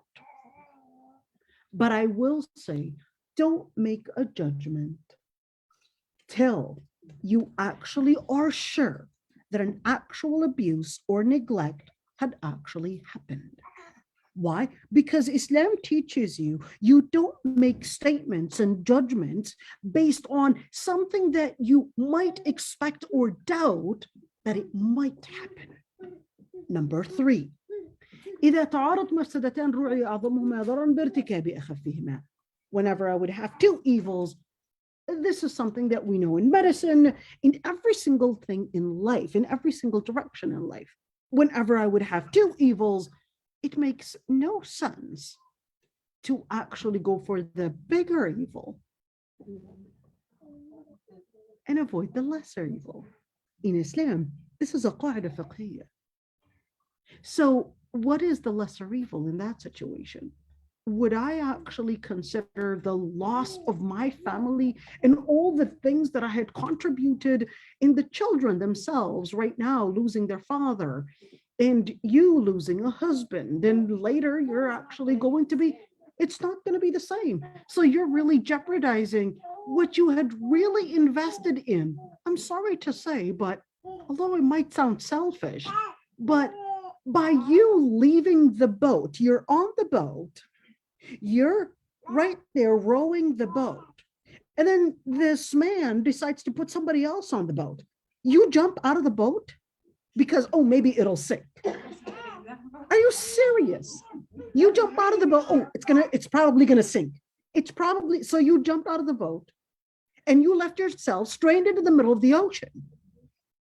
But you invested in rowing that far. Why give it to someone else? Why jump out of the boat? Oh, it might sink. So you put yourself to sink because you were afraid that you might sink. This is what many women will do. They'll jump out of the boat and say, well, I can't handle it. And somebody else gets the boat to themselves. You decided to jump out of the boat. So I would really recommend, don't be impulsive in your decision making. And be wise in seeing and making the decisions based on yaqeen, based on weighing the evils. And number 3, based on what is best for your deen and the kids' deen, what is best for their life and your life, what is best for their mental health, what is best for your ird and chastity, and what is best for your finances as well. Because once you actually jump out of the boat, guess what? Your children and yourself, you're basically going to be getting what? Child support and some child custody. What did you just do? What did you just do? I would first say, don't be impulsive in your decision making by jumping out of the boat, because the second you jump out of the boat, you're taking all your little ducklings with you. And they might fly away. Exactly. They might actually fly away from you. You're taking all your little ducklings with you and you're flying away. What did you just do? No, seriously, what did you just do? I want you. And ladies, wallahi al-azim, at many times we don't recognize the society and this whole feminist rhetoric that surrounds us is making us lose the, let me say, the recognition for how important it is and how precious a husband is. The man in the household is going to be the person to help you preserve your deen, preserve your security, because trust me, just by the man's voice in the house, men that are usually out there, and most of 61% of those that are in prison are men. You know what that means? That men have a higher, let me say, audacity to actually transgress the borders and the limits than women. And men, they don't fear women, sorry. This is the rhetoric, the fake rhetoric that the feminists like to say. They're afraid of women. That's why they don't want them educated. That's why, I'm sorry, they don't want them indoctrinated, to be better in wording it. They don't want them indoctrinated. They're not afraid of your education. They're afraid of your indoctrination, not your education. So simple and straightforward. My husband was the one that told me to continue my PhD. He wasn't afraid. He wasn't afraid. Unless he had somehow a problem with his confidence. It's a different story. If a man has a problem with his confidence, that's when, yeah, they might actually be afraid of your education. But most men are not afraid of your education. And that's why I would really say that what we need to really teach, in contrast to what the feminist rhetoric is trying to indoctrinate, is that men are afraid of women's education and men are just basically trying to abuse women, trying to control them, etc. That no, husbands are, and men are, a value in your life. They're a value. They're a precious value. And what we have actually gotten from marginalizing the men, our husbands, our children, our fathers, is other men finding us an easy prey to prey on. Simple. So we really have to appreciate. We really have to appreciate that they're actually, when we say قوامون, الرجال قوامون, this is not only in terms of power and authority, but it's also in terms of support. We need the support. We need to bring in the support in order to enhance even our quality of life. Even our quality of life. So we really need to work against this feminist rhetoric that's right now indoctrinating the masses and even confusing a lot of Muslim women. And they're actually right now speaking in the same feminist rhetoric. This is extremely dangerous. فإن خفتم ألا تعدلوا فواحدة. Here's one thing. If you fear that you won't be just, then only marry one. Well, when we actually speak about one, scholars actually had differences of opinions on whether monogamy, which basically means marrying one woman, whether that is better than polygamy, or is it polygamy is actually better. It's a huge debate. I don't want to actually go in it, all right? And it's a very interesting and sometimes a funny debate, to be honest, because they'll actually have these evidences like Prophet Adam alayhi salam, he only married one. And then, yes, Allah subhanahu wa ta'ala praises Prophet Yahya wa sayyida wa hasura wa nabiyya min as-salihin, that he was basically a person that was never interested in women, therefore not getting married is actually better. The Madhab Shafi'i supported the opinion that that marriage is in itself is actually mubah and not necessarily a sunnah. In other words, it's permissible and not necessarily a sunnah, let alone polygamy. So you've got this debate. And then you've got other scholars that supported that no, polygamy is better than monogamy by saying Prophet ﷺ married multiple wives and the Sahaba married multiple wives. And by marrying multiple wives, you're basically maintaining more women, more children, more families, and so forth. So you've got the huge debate regardless. But what we know is that the ayah was really clear. فَإِن خِفْتُمْ. That takes us, فَإِن خِفْتُمْ, that if you fear, if you worry, if you are in doubt that you might not be capable of maintaining the family, whether in the deen or whether in the security or whether in the mental health or whether in the chastity or whether financially, then stick to one. Why? I want you to pay attention to this one. When you say فَإِنْ خِفْتُمْ أَلَّا تَعْدِلُوا, if you fear that you won't be just, ladies, pay attention to this one.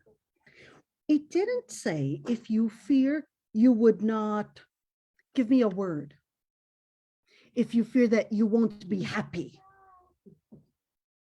or if you fear that you won't be capable of controlling your anger. No, it says if you fear that you won't be just. Why just? This is giving us a hint that polygamous marriages are more likely to fall in different kinds of oppression and abuse. Keep that in mind. This is to give a hint that polygamy indeed increases the chances of oppression, abuse, and certainly on the kids, and even on the wife. Yes, it's permissible, but it's also giving you a hint that, just to let you know, I recognize that. That's what that A is saying.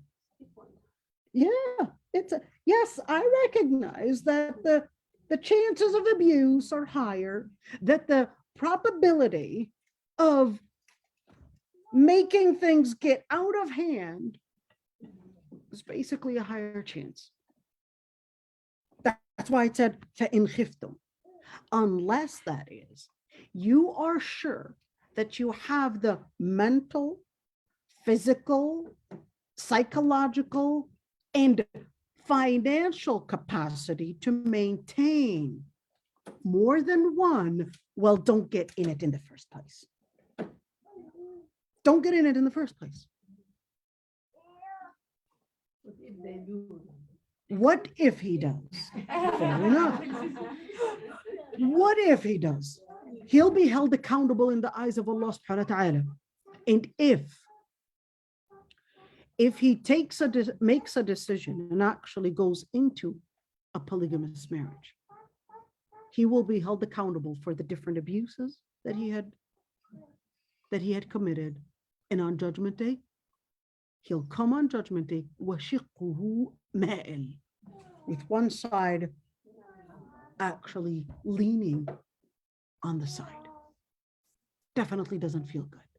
شِقُّهُ مَائِلٌ. It becomes like as if you've got a disc, like a herniated disc where you can't even move.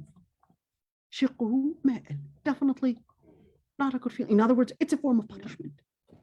أَوْ مَا مَلَكَتْ أَيْمَانُكُمْ, or from what malakat. Now, the word milk al-yamin literally means what your right hand possesses. But this is not talking about what your right hand possesses and what's in your right pocket. No, this is a metaphor that is referring to the concubine / slave women. Okay. Now, slave women were actually another way of getting married. In other words, it was basically a relationship that the man who basically owns a concubine or owns a slave woman, that's one way of getting married to the woman. But he doesn't actually engage in being intimate with the woman right away. He has to make sure first that that she's not pregnant from another man. So he basically goes through a moment of making sure that she does her iddah before he's even intimate with her. So question, why would such a thing even be allowed? Isn't that supposed to be some form of rape? Who can answer that? A number of different things, I would say. Number one, just a couple of key points. Number one is that in Islam, when you talk about slavery, Islam did not introduce slavery. Slavery was a common practice at the time. Slavery, just recently, and I believe it was in the 50s, that it was actually regarded as something that different countries would regard as something that is illegal, or at least to banish and abort, or at least ban slavery. But slavery was actually practiced even by the prophets themselves. They had taken slaves and concubines, and where Hajar was actually the slave woman for Prophet Adam, for Prophet Ibrahim alayhi salam. All right. In Islam, Prophet Dawood actually married 99. According to the Bible, it was 700. So slavery and marrying the slaves was a very common practice. In fact, here in America, you had Thomas Jefferson actually had 8 children from his slave. So even the presidents of the United States of America were basically having slave women and getting married to the slave women. Well, the idea of slavery and all the different, let's call it, ideas that surround slavery in Islam is totally different than the way it was practiced in the West. Totally different. And I would, speaking of which, I would really recommend reading the book by Jonathan Brown, talks about slavery and how different slavery in the West was from the slavery in Islam. It was totally different. In Islam, slaves do have rights. Slaves were to be treated as they were part of the family. Slaves were to be treated were to be treated as part of the family in the way they clothed, in the way they ate, in the way they drank, in all. They were not supposed to be given more than what they can handle. They had to have their shelter as well. And of course, the entrances to slavery in Islam is different than the entrances to slavery that was practiced in the West.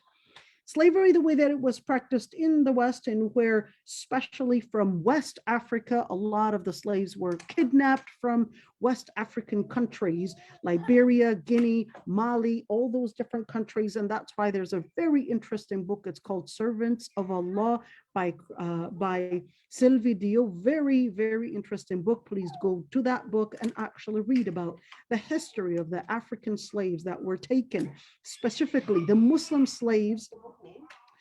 Sylvie Dio, the book Servants of Allah, she basically talks about the history of the African slaves in America that were kidnapped by the Americans, especially from the Western countries, what actually happened to their Muslim identity.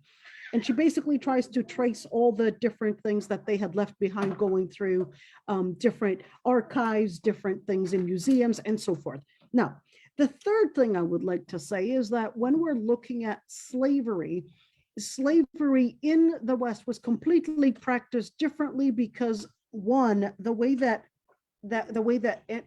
slavery was introduced, in other words, the way that slaves coming in being a property is totally different. In Islam, all the different types of begetting slaves, whether it was kidnapping or whether that was interest or whether that was different methods of buying human beings and so forth, that was all abolished in Islam. That was all abolished in Islam. And only one thing that was left, which is bringing in slaves as the ones to be basically war hostages. That was the only thing that was left. The war hostages, and then the war, instead of killing the hostages, and instead of basically imprisoning them, giving them a chance to basically be part of the society and basically let them do, let's call it community service. Community service, and that way they'll have the chance to actually get Islam introduced to them and be part of the community. Number three, in the West, slavery was considered that, no, this is a property. In fact, the Africans were regarded that they did not even have feelings. That's why a lot of the OBs or even a lot of the medical doctors would even perform surgeries on African slaves because they regarded that Africans don't have nerves like the white man. This is real. That white man had nerves because they had evolved, but black man does not have nerves. Therefore, we don't have to worry about pain because they cannot feel pain. In fact, they're subhuman according to them because they are closer to the ancestry of apes than actually the ancestry of white man, basically according to the evolution theory of Darwin. Now, when you look at the practice, in other words, the implication of the definition of slavery in the West, the definition of slavery is that these people didn't have rights, these people were subhuman, these people didn't even have feelings, these people were basically to be treated nothing but like property and animals. But in Islam, no. These people were given rights. These people were basically treated like they are part of the family. And part of the idea of treating them to be part of the family comes this point, that if a woman is basically living in a household and her master basically owns her, that she would basically, if she would get a child, she becomes free by getting a child. In other words, she would increase her chance of getting free and also getting the rights of her master woman and being treated like a wife rather than be treated like a slave. Be treated like a wife than actually like a slave. And that's why milk al-yamin was a way out for slavery for the women because they were actually more vulnerable. Which is why if a woman were to be the master of a male slave, watch for this one.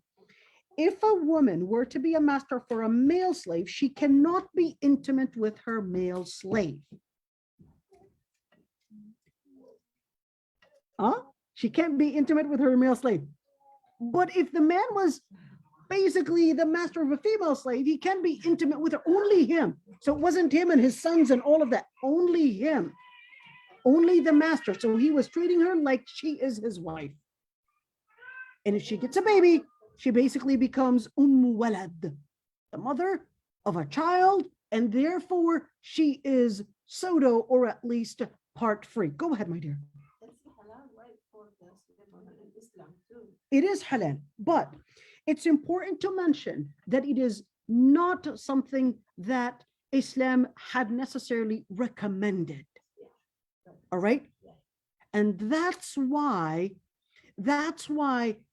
when you look at the practice within the Muslim society, they did not like having a saraya. They would free them to get married to them because it was seen as if it were some form of not giving her the honor. So that's why even Ibn Hazm, for example, you got many Sahaba as well. They would free the woman. They would free the woman and then give her that as the mahr. Would you like to marry me now? All right. All right. Now, there were many exits to slavery in Islam. Many exits to slavery, whether that was making an oath, an expiation, or just wanting to do a good deed, all these different exits were in order to bring an end to slavery, not to keep it and maintain it, but it was to bring an end to slavery. So there was even part of the different masarif is zakat, part of the different ways that you could actually give zakat is basically to those that wanted to buy themselves. In other words, it's like they're paying on installments, and to give them the money in order for them to pay off their cost and their value to their masters. You would basically give that as a control. That's for riqab.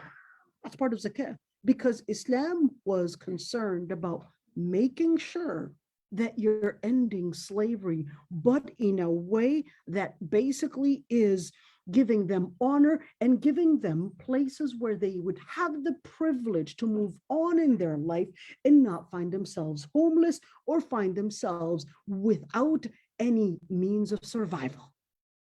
So it wasn't just ended like that, but it was a system to make sure that you would basically give them the right to get that maintenance. ذلك أدنى ألا تعولوا. You definitely, and one thing I would like to say, if I were to summarize Jonathan Brown's book about slavery, I would say what he was trying to say in the book is really summarized in one sentence, that slavery in the West, because of all the different practices and because of all the history and the package and all the different brutality that it basically contained in the way the West was practicing slavery. In Islam, we cannot actually call it slavery, because in Islam, even the word abdi was forbidden from usage. Yes, it was forbidden that the man would say, this is my abd. What would they say? They would actually use mawla, my son, daughter, etc., in order to relate with them as a family and not whatsoever as slavery. In Islam, the word abd or ubudiyya was not at all used, because it was wanting to lay out the foundation even in the meaning and even in the practice, that this is not giving anybody a form of hierarchy, but this is to introduce a family and maintain a family. That's why in Islam, the word slavery does not exist. In Islam, the word is riq. The word is riq. It has a different connotation, it has a different practice, and certainly a different implication. Because Irraqiq were actually the ones to lead during the time of al-Mamalik and to be the heads of state, to be the scholars throughout history. Al-Mawali were the ones to actually be the heads of state, to be the ones in leadership in ilm, to be the ones to be the great and the greatest scholars were all Mawali. Why? Because they were given privileges. They were given privileges. Therefore, to actually use the word slavery and apply it in Islam is not accurate. It wasn't slavery, it was riq. And to actually use the word slavery and apply it in Islam, those are two different practices, those are two different implications, those are two different systems. Two different systems. You cannot use one system and actually answer the question to, well, does Islam allow slavery? I will say, sorry, but you actually have the wrong name for the wrong system in Islam. It's not slavery. Got it? It's a whole different system. So therefore, to use the Western system and then say, does Islam permit slavery? I'll tell you, I'm sorry. You actually have a totally different system. And then you're asking me about a completely different system in Islam. If you want to tell me is there slavery, I'll tell you, no, there isn't. There's riq. There's riq. There isn't slavery. Because that's a different system. Same thing. If you want to say, is there democracy in Islam? I'll tell you, sorry, there is no democracy in Islam. So what is there? What is there? Theocracy? I'll tell you, no, you've got a totally different system. You've got shura. It's a totally different system. Don't take the Western definitions and then apply it here and say, it's theocracy. I'll tell you, even theocracy, it doesn't work. In Islam, it's not a theocratic country either. Why? Because we've got ijtihad. It's a totally different system. Totally different system. All right? ذَلِكَ أَدْنَىٰ أَلَّا تَعُولُوا. Oh, very important thing here. We're going to end right here, inshallah. ذَلِكَ أَدْنَىٰ أَلَّا تَعُولُوا. So what was that saying? Well, if you can't be just, then marry one. أو ملكت أيمانكم. We'll talk about that one. Now, the other part is that أَلَّا تَعْدِلُوا. If you fear that you won't be just, and then it says, well, ذَلِكَ أَدْنَىٰ أَلَّا تَعُولُوا. There are three major, in fact, Ibn al-Arabi actually regarded it as 8. And he said, there's no more than 8 interpretations, okay? But Shafi'i regarded ذَلِكَ أَدْنَىٰ أَلَّا تَعُولُوا. Why did Islam limit up to 4 wives as being the maximum?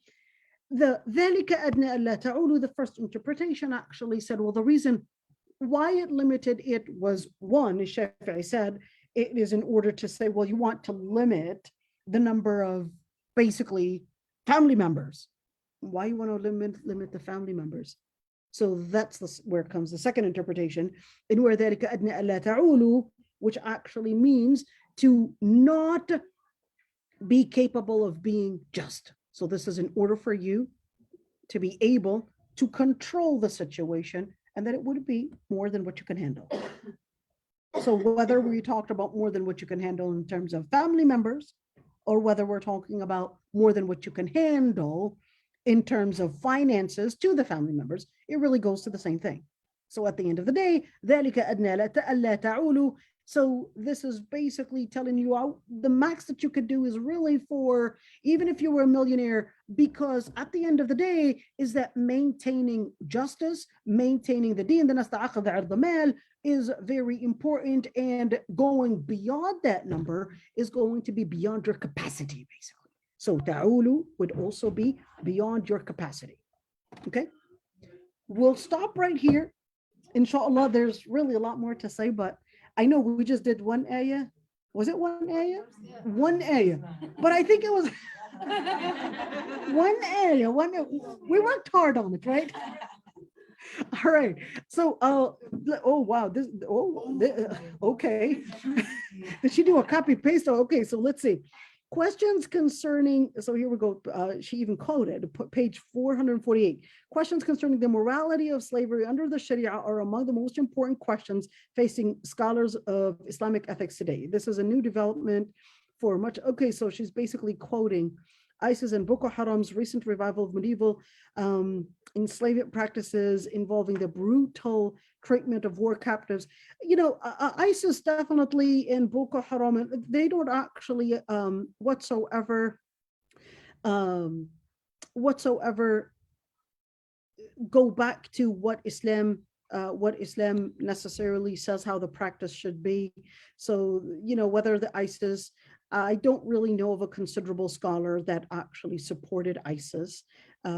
It's usually the younger, I would say, very neophyte in their Islamic studies that actually even joined ISIS and didn't even know how to practice it. They really took different extremes without even understanding that you don't apply text that way without understanding the context. To apply the text without understanding the context is definitely an extreme practice, and it's really not whatsoever different than even to say that Aysha when she told that woman, are you a woman from Haruriya? It was basically the Khawarij, where they were practicing, you know, wanting to practice a text, but then they didn't understand the context and didn't even understand how to apply the text. And then they ended up falling in these extremes. So definitely they were falling in these extremes. And here, I think she was just quoting, while the book has some shortcomings, it succeeds admirably and deeply and thoroughly, I would assume she wanted to say. So at the end of the day is that, of course, the book may have shortcomings. The only book that, like Al-Asma'i had actually said that the only book that is lacking shortcomings is the Quran. So that's what I wanted to say. I wasn't able to attend in person, but inshallah, but I really enjoy the way you speak about husbands. Okay, alhamdulillah. It's so nice to. I think it's very important. It's important. It's really sad how the feminist rhetoric is really to undermine the importance of husbands, fathers, and men in our life, and this is really coming at a cost of demolishing families. And at the cost of having more women become victims, by the way. This is making women pay the price. This is not in women's favor whatsoever. They're the ones that are actually paying the price. For the men, trust me, it's a lot easier to say, oh, well, I'm finished, and just walk off. The example is the African American community. Well, I don't want to. Men are not in the. I'll let that be a different discussion. I'm not sure I agree with that. I'm sorry. There's a lot of things that factor into that. Exactly. I don't want to, say African American men or et cetera. No, what I'm saying is when the importance of husband and male figure being in the household, in that sense. That's a different conversation. So let's see. I feel like even though I'm not a feminist and never was, I was a feminist and I was an ugly feminist. That rhetoric somehow comes in our heads, and without a counter, subhanAllah, it can be detrimental. I agree. Did slave women have mahr and rights to inheritance like a wife? The answer is no, they didn't have the right of mahr and inheritance. But they did actually get the different rights of treatment to actually be fair, and the number of different things where she's subsidized like a wife to a certain extent, and also given shelter, also be treated and not be given tasks that are beyond her capacity and so forth. As a woman, most of us, we don't want to be shared. We don't want to be shared our partner, but frankly, to speak from the perspective of Islamic view, do we have the right to deny this rule? I think I answered that question, didn't I? Yeah, I did actually talk about this one. I know a friend of mine was requested by her husband to accept his second wife. Well, here's one thing. What I would recommend for polygamous marriages and even if men are listening to this, the best way to maintain the multiple marriages is by keeping every single household slash wife and her children feel that they are a private entity. Do not mix them. Don't talk about this wife in the household of the other wife, and don't live utopian, wanting to be co-wives like their friends. This is too utopian. I'm sorry, you're actually asking more than what even Sahaba and Sahabiyat could hold. All right, even Sahabiyat, they could not live this type of utopian where they're living together and it's all of that. In fact, the Prophet ﷺ had explained that the reason why Allah subhanahu wa ta'ala had forbid that the man would join in one marriage, a woman and her sister, and a woman and her aunts, or in other words, immediate relatives. And he said, إِنَّكُمْ إِن فَعَلْتُمْ ذَلِكَ, what did he say? قَطَّعْتُمْ أَوْصَالَكُمْ. If you were to do that, in other words, combine a woman and her sister or a woman and her aunts in one marriage, if you were to do that, then you would break the family ties. قطعتم. The word قطعتم is a word that is تفيد المبالغة, which actually means that in that way, and by having them become co-wives, you would actually exacerbate, that's the word قطعتم, you would exacerbate all the family ties in between them. Why? Because a co-wife in Arabic, it's called the durra, which basically means she becomes, somehow there is tension. So to think that, yeah, they should actually just embrace one another and just be happily ever after, and that you're like the king around the harems, I'm sorry, this is too utopian. Things don't work like that. Give her her special entity, give her her independent home, and make her feel that the other one doesn't exist. By how? By not talking about the other one in front of her. By not talking about the other one in front of her. Let her feel that she's there. Let her forget the other one exists. If you don't know how to do that, sorry, you're not man enough.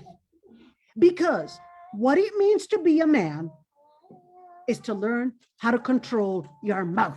Zip it. Simple. Zip it. Why? That's why Allah subhanahu wa ta'ala gave you the ability to do talaq and to be the wali. If you don't know how to control your lips, and if you don't know how to control your impulsivity and your emotions, sorry, you're not man enough to get married to a second wife. Enough said. Simple. You're not man enough. If you don't know how to be a man enough to control your impulsivity and control your emotions and control your mouth, what are you doing? What are you doing? Lesbianism is haram. Go ahead. What is your advice for a sister who is in that situation? Let's say she is. What would well, depends on the situation. The mouth and You know, you know. it depends on the situation, but Just remain and have sabr for the sake of Allah. it depends on the situation, really. It's not one situation that fits everyone. But what I would recommend is being sober and being wise. Because yes, as much as you think that men would want a woman that is young, vibrant, pretty, cute, etc., they still respect and honor the woman that reveals and shows wisdom. When you show wisdom and when you show that you're being sober, it will let them be shy to act childish. Teach them what it means to be a man if they don't know how to do it. They don't know how to do it, you teach them. You represent it. That's what it means to be sober. That's what it means to be wise. That's what it means to be a woman where you're maintaining your honor Because guess what? Some people think that when they see a woman jealous of her co-wife, that it's funny. Some people like to make jokes about it, that it's funny. Don't make yourself be the drama and the story that others chew on. Don't be the story that others chew on. Preserve your identity, preserve your wisdom, preserve your honor. Don't be the story that others chew on. Go ahead, my dear. You talked about the art of diplomacy and like getting a man to do anything you want. Basically, it's an art. My whole time I'm thinking how. Like, there's no like book of like or anything. Diplomacy? Yeah. That's a whole lecture. I think I talked about it in a lecture and talked about the art of tongue and the art of talking. Check it out. I remember talking about that. It's a whole lecture in where I went to, I believe Ibn al-Qayyim's book and a number of different books in regards to saqatat al-lisan. I do remember actually talking in details about that. Yeah, we'll inshallah find it. Go ahead. Yeah, I heard you that I know that also you cannot marry two sisters. One man cannot marry two sisters. But I heard the one prophet, I think Prophet Muhammad, no other prophet. Shari'atu man qablina. That's a very important question. Is the Sharia, it was actually, you're talking about Prophet Yaqub alayhi salam, where he actually married two sisters. The Sharia of the previous nations in Islam is different.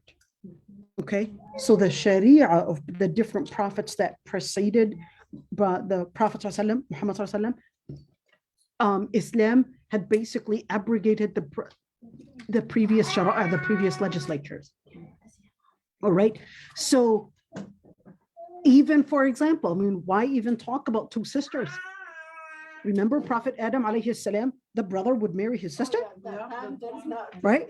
Exactly. So in Islam, if there was a Sharia that was practiced by the previous prophets, that doesn't mean that we would use that as a Sharia in Islam, since Muhammad sallallahu alaihi wasallam abrogated the previous legislatures.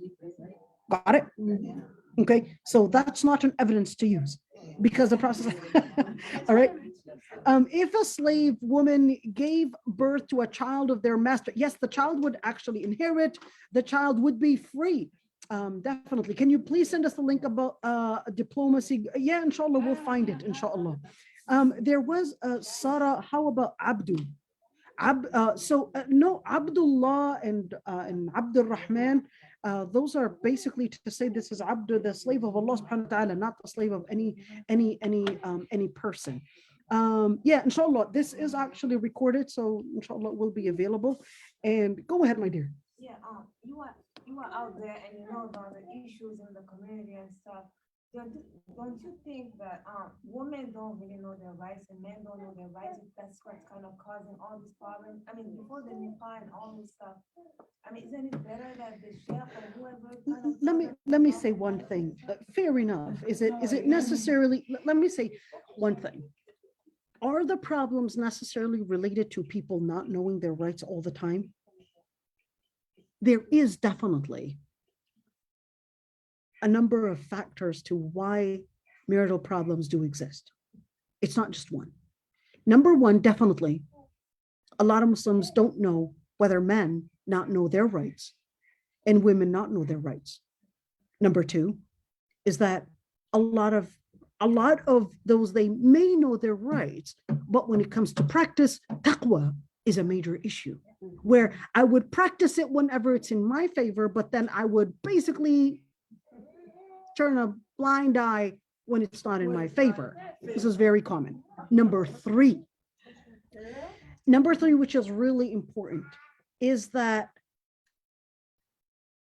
many Muslims have been really indoctrinated by, I would say, Jahili I don't want to say Western necessarily, but I will say Jahili cultures. And the Jahili cultures had really indoctrinated our minds, and we had put them superior to Allah subhanahu wa ta'ala's laws and to Allah subhanahu wa ta'ala's principles. And this is extremely important to keep in mind. And number 4, I would like to say one main reason is, unfortunately, a lot of women don't take ta'at al-zawj and obedience to the husband seriously. They don't take it seriously. They think it's a marginal side, and they don't take it seriously. And the rights of a husband are not taken seriously at many times. This is not to say that there are more women that are abused. This is definitely important to say that there are many women that are abused. And many women are definitely victims. There's no doubt about that. But I don't want to do what the feminists are doing, and where they would, I would say, shed the light on different smaller cases and different cases of abuse and make that as the prevalent case. And this is what every home is going through. But I would say, indeed, there are women that are abused. There's no doubt about that. Number 6 is, here in America, at least, we do have culture. And what I mean by culture is a number of different cultures, whether the girl or the boy grew up in America, for example, even if they were probably Somali background, Arabi background, Pakistani background, etc., they actually took in a number of different definitions of social roles, let's call it that way. So without us recognizing, this becomes part of our subconscious mind in how we identify and we distribute our roles within the family. So the man would actually have an expectation from you, and you would have an expectation from him that you learned from, whether it's your mother and father. You would emulate their practice sometimes. And in fact, without you recognizing, he would emulate his mother and father's role and practice. And the society basically plays an important role in distributing your roles and your rights and responsibilities and what is expected of you. And without you recognizing, the person probably in another country had also embraced this package too. So it becomes a package. He grew up in Somalia. He also had certain definitions that were passed on to him from the society that he's surrounded by. And without you recognizing when they are in a marriage bond, there's one thing is that men's psychology is different than a woman's psychology. Women, a lot of times, they expect certain things from men. But guess what? They don't voice it. She doesn't say, for example, okay, I want a flower. She'll say, can you go to Target? And she'll make them pass. We mentioned that one. And make them pass from the aisle where there are flowers. And what she wanted was really a flower. Just say you wanted a flower. That was exactly, you just go in there. And if you think the guy is going to understand what you're looking for, you got it totally wrong. Men don't know how to think in circles. They don't know how to think that way. If you want something, be straightforward. What is it that you want? Be straightforward. Men, on the other hand, they're pretty straightforward. They just know how to be practical. Women focus on emotions. Men are practical, and to them, to prove love, to prove that I care, is basically by me maintaining security, working to make sure that there's food on the table, the bills are paid, etc. This is how he understands my way of speaking love, my way of contribution. But for a woman, doesn't always understand it that way. You don't care about me. So why do you think I'm working 40 hours a week? You don't care about me. Because to her, no, I want a word of love.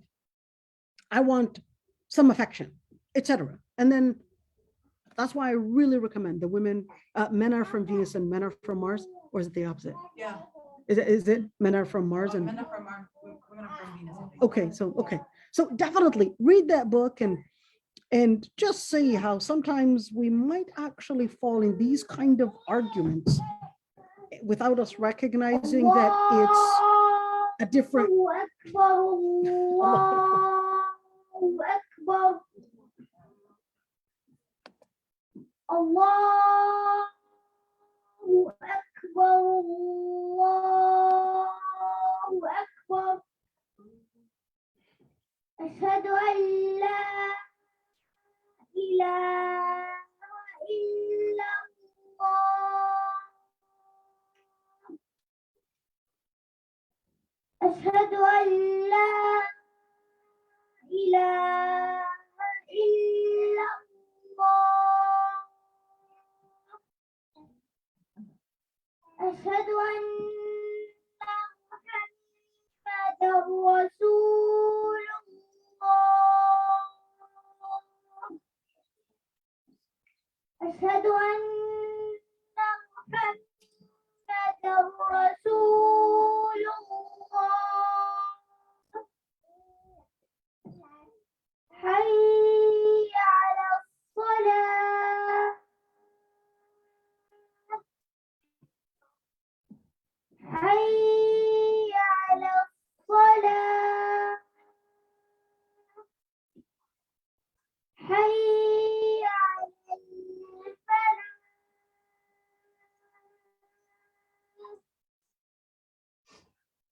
حي على الفلاح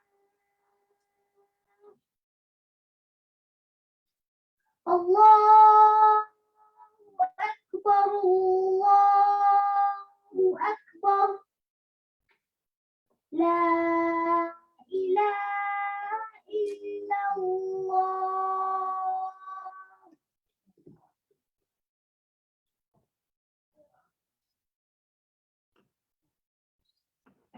الله أكبر الله ما شاء أكبر الله, أشهد such a أن لا beautiful إله voice. إلا الله أشهد Such a أن beautiful محمدا voice. رسول الله ربي حي يحفظك. على الصلاة حي ربي على يحفظك. الفلاح قد قامت الصلاة قد قامت الصلاة الله أكبر الله أكبر لا إله إلا الله. Is this your son? يا ربي يحفظه يا ربي يحفظه يا ربي يحفظه. ما شاء الله يحفظه يا ربي يا ربي يحفظه. عشان لا انسى تعطيني الكتاب اللي يتكلم talking about Slavery? Yeah. Oh, sure. Yeah, that's You write it down. yeah. I'm gonna leave that. Inshallah. So we'll see you all next week. Inshallah. Assalamu alaikum wa rahmatullah.